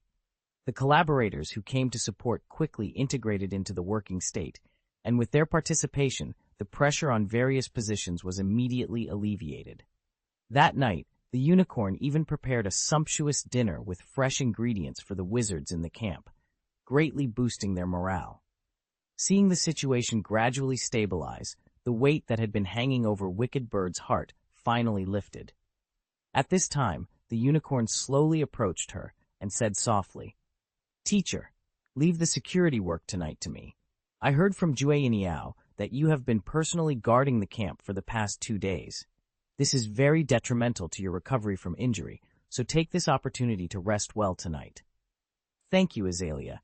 You arrived just in time," Wicked Bird said, habitually calling her by name when no one was around. "By the way, your sister did very well in the recent college test. She joined a learning club about magical animals and seems to have made a lot of friends." "Is that so?" Azalea couldn't help but frown when she heard Wicked Bird mention her sister. The daily routine that the other party described was based on her sister's pain, and the culprit of all this was the woman in front of her. Hearing her caring words made Azalea feel sick. Wicked Bird noticed Azalea's strange demeanor and asked, "What's the matter? Are you feeling uncomfortable?" "No, it's nothing." Azalea shook her head resolutely. "It's just that I'm still a little uncomfortable with the weather in Northern Europe. You should rest earlier. The sooner you recover, the sooner we can leave." "Well, I'll leave it to you tonight." Perhaps because the period had been too tense, Wicked Bird felt a little sleepy. After saying goodnight to Azalea, she returned to rest in her travel tent. Azalea watched Wicked Bird's retreating figure with a sneer on her face. In this region located in the extreme north, most of the time is dark, and wizards generally arrange their work and rest time according to their habits. It didn't take long for all the wizards to fall asleep, and the camp became very quiet. Only Azalea and 4 wizards were left nearby to carry out daily vigilance.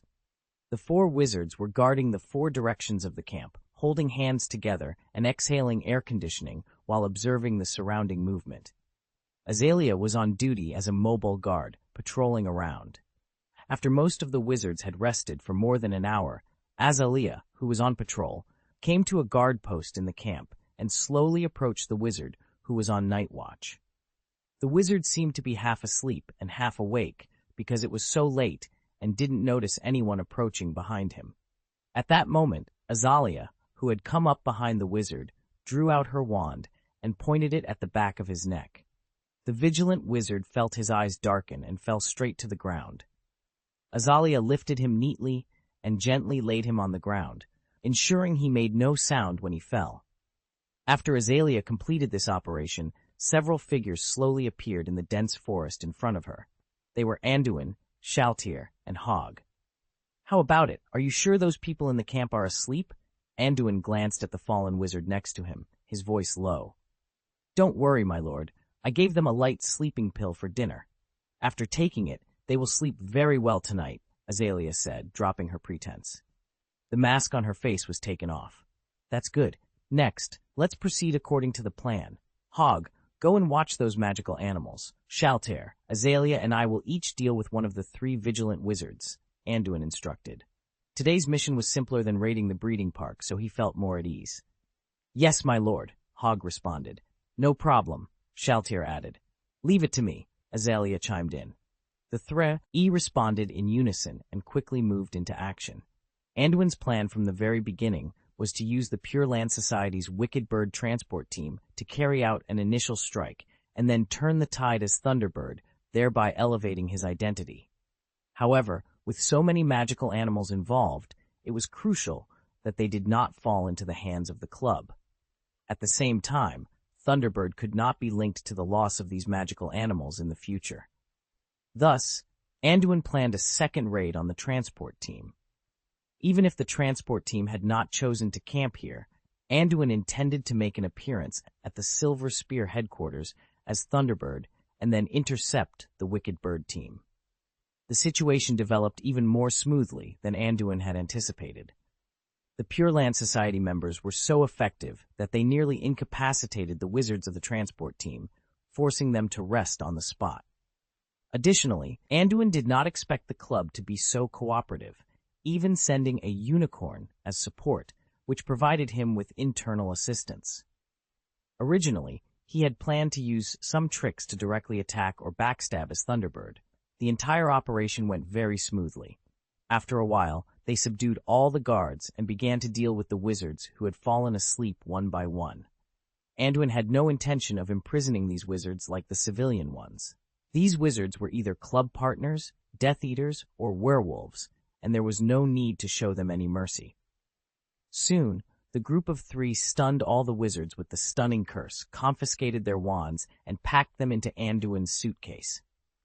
The next task was to transfer the magical animals. Fortunately, the number of animals this time was not as large as in the breeding park, and all of them could be stored in Anduin's suitcase, making the transfer less strenuous. Thanks to Hog, who was proficient in animal language, the magical animals cooperated well after communication. After a few hours of work, they had collected all the wizards and magical animals, and even emptied all the materials and equipment in the camp. The once large club camp was now dismantled, leaving only a few extinguished fires as evidence that someone had been there. After completing everything, everyone gathered again in Anduin's suitcase. In front of them was the iron cage used to imprison the wizards. End of this chapter. Chapter 558. Getting rid of the curse. Hey, my lord, you are truly ruthless. The hope that was ignited just now was suddenly extinguished. I really want to see the expressions of those silver spears after hearing the news, Hogg said with a smirk, staring playfully at the group of captured wizards in front of him. If we are not cruel enough to deal with the enemy, then we will be the ones to suffer, Anduin replied, glancing at the wicked bird lying in front of him.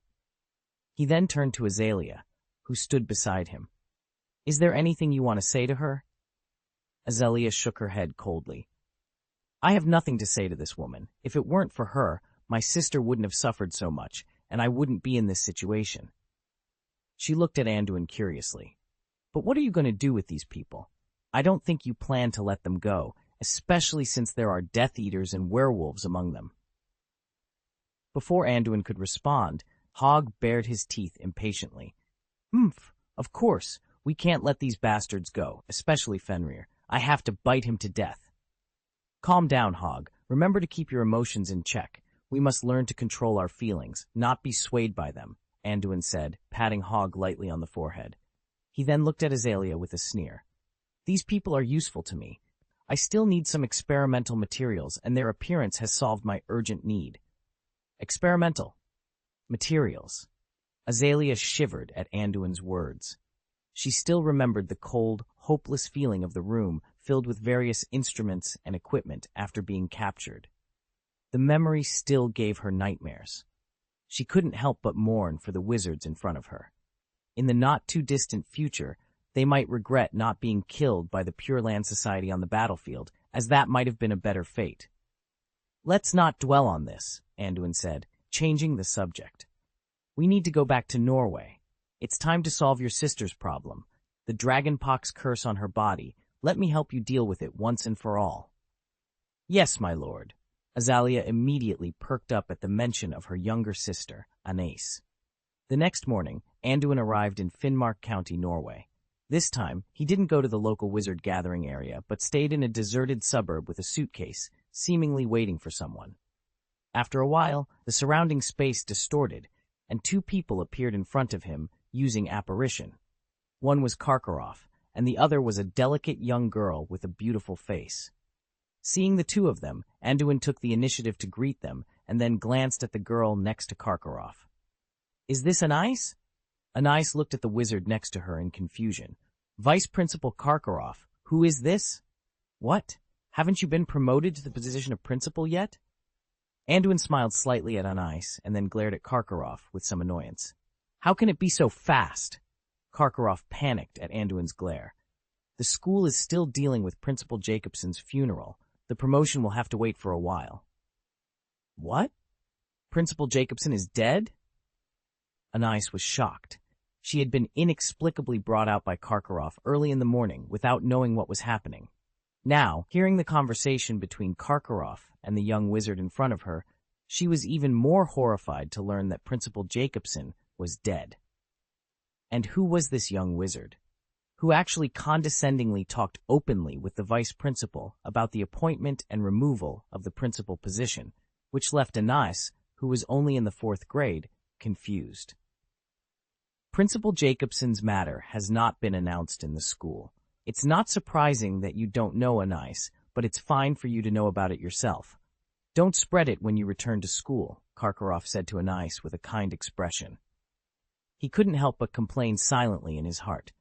Not only is Principal Jacobson dead, but he was killed by the person in front of you himself. Yes, Professor Karkaroff. Then what? Did you bring me here? Anais replied shyly, unable to contain her curiosity. It's your sister who wants to see you. Karkaroff actually didn't know why Anduin asked him to bring Anais out, so Anduin took the initiative to explain. Sister? Anais was overjoyed when she heard the words. Where is she? Are you her friend? Wait a minute. Anduin nodded to Anais with a smile, then placed the suitcase he was holding on the ground and opened it. He shouted loudly into it. After a while, Azalea, who had changed into casual clothes, emerged from the suitcase. Sister! Anais! As soon as the sisters, Azalea and Anais, met, they hugged each other excitedly, especially Azalea, who had been thinking about her sister for so many years. Sister, why did you suddenly appear here? Did you come here specially to find me? And why do we have to meet here? Why don't you come to the school to find me? Anais asked, her joy mingled with a flood of questions. Anais, you don't know how much I missed you during the time I was away from you. Azalea didn't answer her sister's questions directly, but hugged her tightly. Seeing her sister's behavior, Anais immediately stopped asking questions and hugged Azalea back, feeling the warmth of family affection. After their emotional reunion, Azalea took Anais's hand and led her to Anduin. She then said softly, I came to see you today because the most important thing is to help you heal your illness. Lord Anduin has a solution to your dragonpox. Really? Anais was overjoyed and looked expectantly at Anduin. Although the wicked bird would regularly give her medicine to suppress dragonpox, it was not a permanent solution, and she still had to endure the torment of the disease. Yes, give me your hand, Anduin said without further ado. He took out a metal magic book and extended his right hand to Anais. Okay. Trusting her sister, Anais didn't have any doubts about Anduin. Although the wizard in front of her looked young, he seemed to be very familiar with Principal Karkaroff and wouldn't harm her. After taking Anais's hand, Anduin closed his eyes and concentrated. After a while, he nodded in understanding. How is it? Azalea asked nervously. After all, the main reason she was willing to obey Anduin's orders was because of Anais. Basically consistent with the previous idea. It is the dragonpox curse based on blood magic, Anduin said, turning to look at Anais. Next, I will cast a spell to pull out the curse for you. It may be a little uncomfortable, so bear with it. No problem.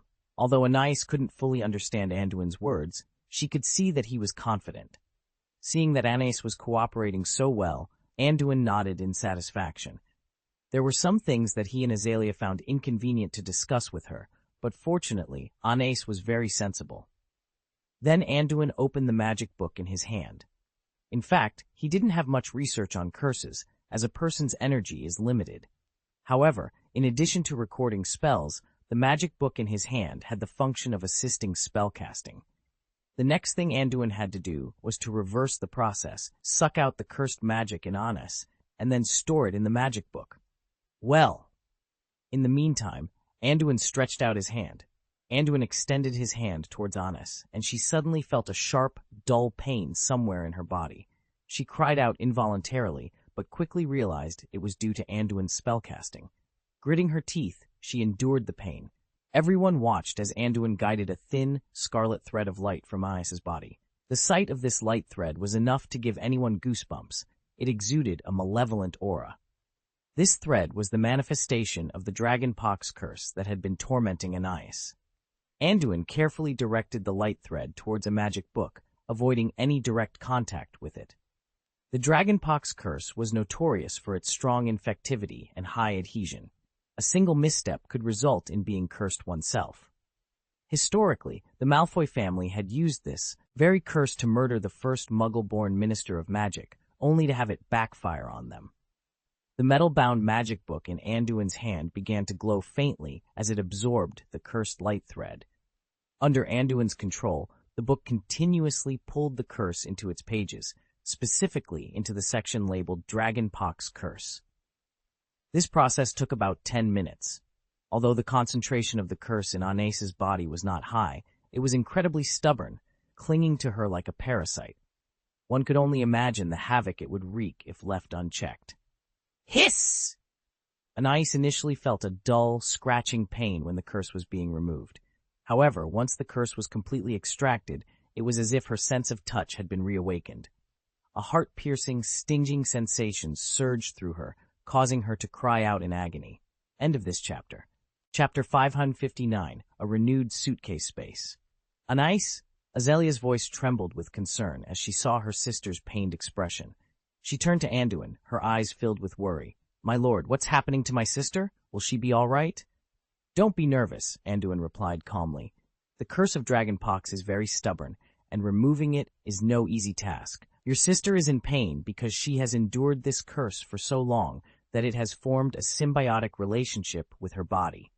He continued, to get rid of the curse, some damage to the body is inevitable, much like a patient recovering from a serious illness will feel weak for a time. But with proper care, Anise will gradually recover. Anduin then took out a small wooden box from his interspatial ring and handed it to Anise. There are 24 vitality tonics in here. Dilute half a bottle with an equal amount of water and take it once a day. She should be back to normal in a month. Turning to Azalea, he added with a smile, It's fortunate we acted early. If we had waited a few more years, even if the curse was removed, Anise might have been left with lasting damage. The outcome now is quite optimistic. Thank God, Azalea sighed in relief, then cursed angrily. It's all because of that damned witch. Anise, though unable to understand the conversation between Azalea and Anduin, could feel the disease leaving her body. Despite her current weakness, she felt a sense of relief. Grateful, she said, Thank you, Your Excellency. I don't know how to repay you for your help. Azalea has already paid for your treatment. If you want to thank someone, thank her, Anduin replied with a slight smile. He then turned to Azalea. You two should catch up. Karkaroff and I have some matters to attend to. Azalea nodded gratefully and led Anise to the side. Anduin then addressed the bewildered Karkaroff. Come with me.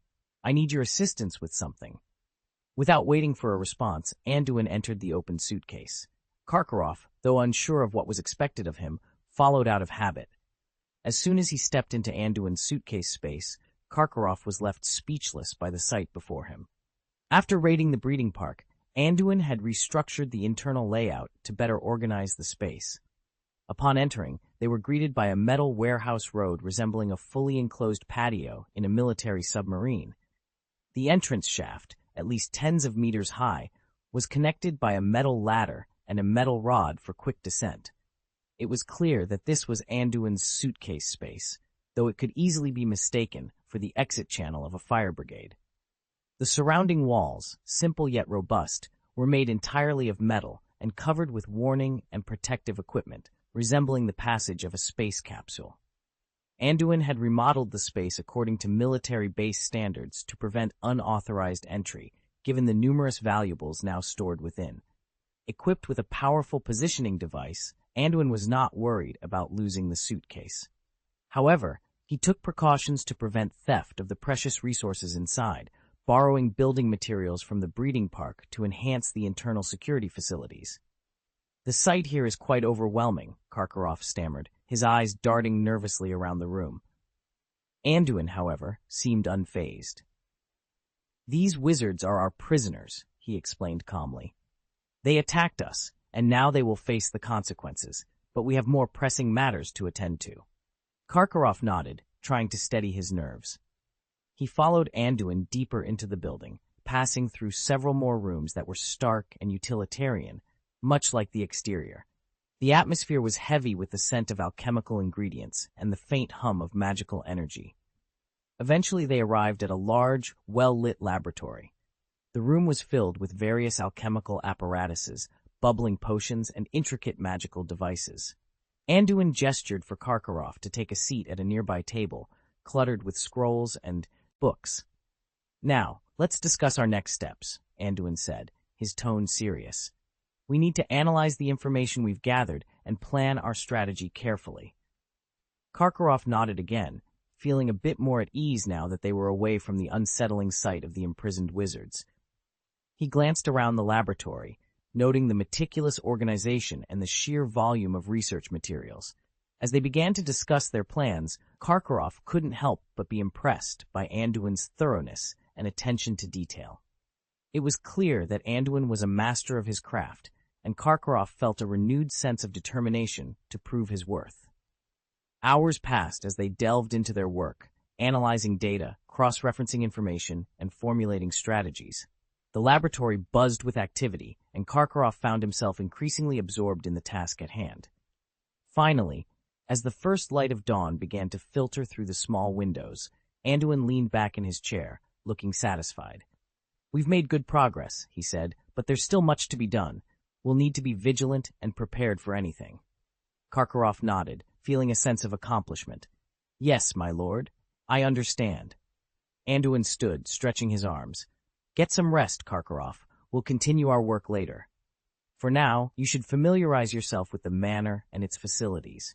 There's much to see and learn." Karkaroff rose from his seat, feeling a mix of exhaustion and excitement. "Thank you, my lord. I will do as you say." As he left the laboratory and began to explore the manor, Karkaroff couldn't help but marvel at the sheer scale and complexity of the place. It was a testament to Anduin's power and ingenuity, and Karkaroff felt privileged to be a part of it. He wandered through the various rooms and corridors, taking in the sights and sounds of the manor. The Gothic residential building was particularly impressive, with its elegant architecture and luxurious furnishings. It was clear that no expense had been spared in creating a comfortable and opulent living space. Eventually, Karkaroff found himself in the large magical animal breeding area. He watched in awe as the majestic creatures roamed freely, their powerful forms moving gracefully across the grass. The sight of the Thunderbird and Phoenix flying overhead was particularly breathtaking, and Karkaroff felt a deep sense of wonder and respect for these magical beings. As he continued to explore, Karkaroff couldn't shake the feeling that he was on the brink of something truly extraordinary. The manor, with its vast resources and powerful inhabitants, was a place of immense potential, and with Anduin's guidance, Karkaroff was determined to unlock that potential and achieve greatness. With renewed resolve, Karkaroff made his way back to the residential building, ready to rest and prepare for the challenges ahead. He knew that the road would be long and difficult, but he was confident that, with Anduin's leadership, they would prevail. "Are these the wizards you rescued before?" Karkaroff approached Anduin nervously and asked in a low voice. "Isn't it obvious?" Anduin replied, giving Karkaroff a blank look. He then pointed in a certain direction. "No, that's Otis Yaxley, the Death Eater you've been so worried about. Does seeing an old acquaintance make you feel nostalgic?" "Who the hell is nostalgic? These guys would love to chop me into pieces." Even though he knew Anduin was joking, Karkaroff couldn't help but complain inwardly. "You called me here just to see them?" Karkaroff dared not ask how Anduin had captured these people. He only knew that the scene before him was horrifying. Why did Anduin want him to witness this? Was it a warning? But he had always been loyal to Anduin and had never thought of betrayal. It's nothing. Anduin sneered and looked at Karkaroff teasingly. I asked you here because I wanted you to help me with some experiments. You've always been evading the tasks I assigned to you because of the Death Eater's threats. Now that these Death Eaters are in my hands, you should feel relieved, right? Really? This is dissatisfaction with my previous performance. Karkaroff was touched by Anduin's words and immediately broke out in a cold sweat. I'm sorry, my lord. It's all my fault. I was too timid and delayed your important work. I will never dare to do so again. I apologize and assure you it won't happen in the future. Karkaroff was terrified of Anduin. He was genuinely afraid that if Anduin was in a bad mood, he would end up like these wizards, captured and turned into such horrifying human pupae. Of course, with his knowledge, that was the only way to describe these people. End of this chapter. Chapter 560, The Experiment. I didn't say I was going to do anything to you, so why are you so nervous? Anduin remarked, observing Karkaroff's anxious demeanor. Anduin believed in clear rewards and punishments when dealing with his subordinates. Although Karkaroff had always been cowardly, he had done his best when working for Anduin. The earlier comment was just a joke, but Karkaroff seemed to take it seriously. Can you blame me for being nervous? Karkaroff thought, glancing at the intimidating wizards around him. His cold sweat had yet to recede. I'm sorry, my lord, but I didn't understand what you meant. When you say helping you with experiments, you mean... It's nothing serious. I just need you to help cast a spell, Anduin replied with a cold grin. As Durmstrang's defense against the dark arts professor, you should be proficient in using black magic, right? Are you skilled in using the unforgivable curses? Karkaroff was taken aback by the question. Which spell are you referring to? The 3 unforgivable curses aren't difficult to cast. The most important aspect is having a strong determination. Otherwise, the effects won't be very potent. But with your strength, there should be no problem using these spells. Anduin shook his head slightly. The unforgivable curses aren't difficult for me, but using them has a negative impact on the caster's emotions. I don't like the feeling of being out of control.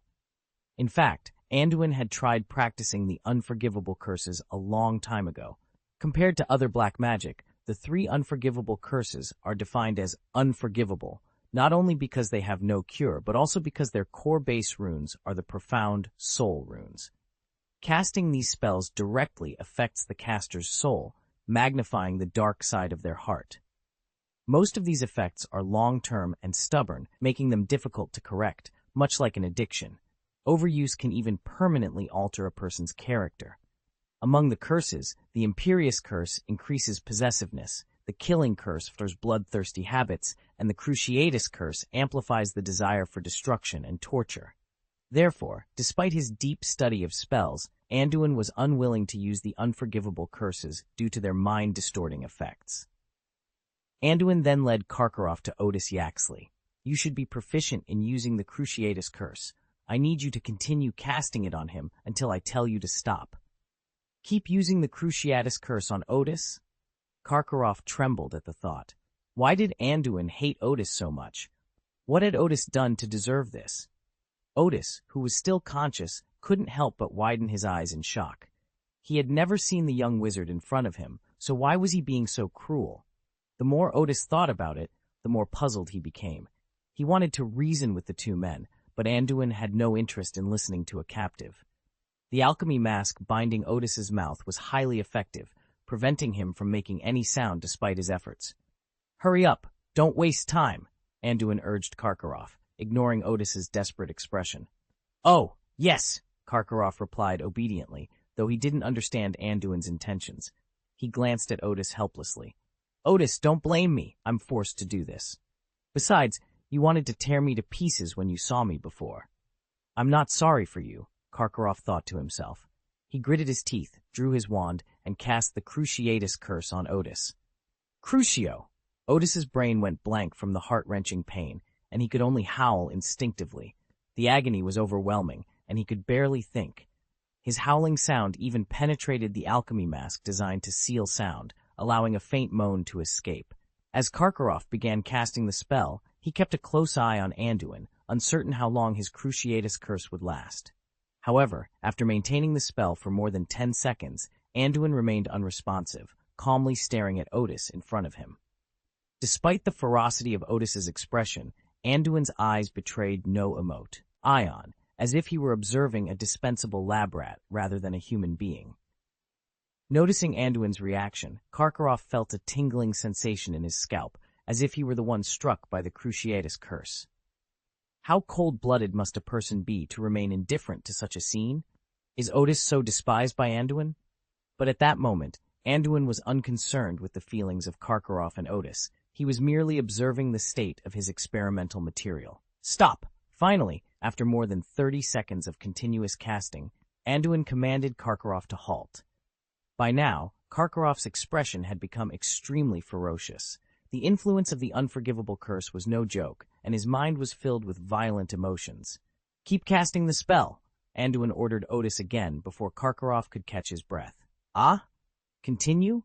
I've already tortured him for tens of seconds. If this goes on, he might become an idiot on the spot." Karkaroff grimaced under the influence of the Cruciatus curse, his tone slightly hysterical. "Stop talking nonsense. The goal is to turn him into an idiot," Anduin snapped, giving Karkaroff a cold look that immediately sobered him up. Hastily, Karkaroff picked up his wand again and cast the Cruciatus curse. The process repeated. Anduin directed, Karkaroff cast spells, and Otis suffered. His screams, though tragic, were inaudible. After 2 more rounds, Anduin seemed to have achieved his objective. He opened Otis's expressionless eyes and examined him. "Well, the symptoms of test subject number 1 are consistent and meet the standards of the test materials. The duration of the Cruciatus curse was 26 minutes and 30 seconds. I wonder if there is any individual deviation," Anduin remarked, looking at Otis with a hint of satisfaction. Then he turned to Karkaroff. "Let's end this material. The next one is up." He pointed to the elder brother of the Caro siblings nearby. "This time, the receptor is him. Cast the spell for 1 minute and 20 seconds, and then I'll assess the situation." "Ah? Again?" Karkaroff's eyes widened in disbelief. Though exhausted, he couldn't help but question. "Of course, 1 test material isn't enough. We need at least 5 samples today," Anduin replied coldly. "If you're tired, I have nourishing potions to replenish your magic power."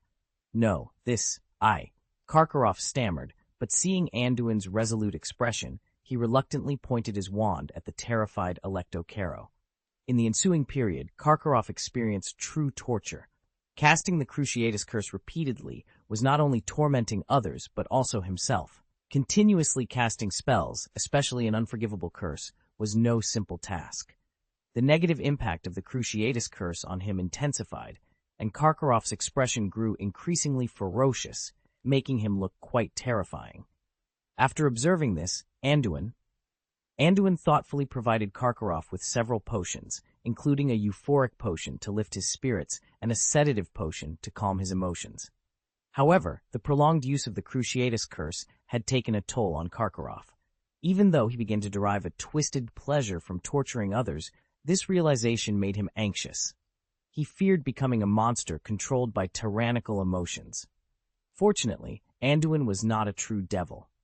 After confirming that Karkaroff had produced 5 experimental subjects, he allowed him to rest and recover. Anduin's intention in having Karkaroff abuse these captives was not born out of a perverse desire to inflict pain. Instead, he was preparing to attempt a cure for the Longbottom's condition. The Longbottoms suffered from a unique form of amnesia, a side effect of prolonged exposure to the Cruciatus curse. This amnesia acted as a self-protection mechanism, preventing them from recalling the excruciating pain caused by the curse. To treat this condition, Anduin needed to understand its intricacies, which required similar research subjects. The only known cases in the wizarding world were the Longbottoms, but Anduin could not use them for experimentation. Therefore, he had to create similar conditions for research and experimentation. Anduin did not consider himself a genius capable of finding a cure in one attempt. He knew it would require continuous trials to discover a remedy or mitigate the curse's aftereffects. Previously, he had been unable to conduct such experiments due to a lack of suitable subjects. These captives, however, met the necessary criteria for his research. End of this chapter.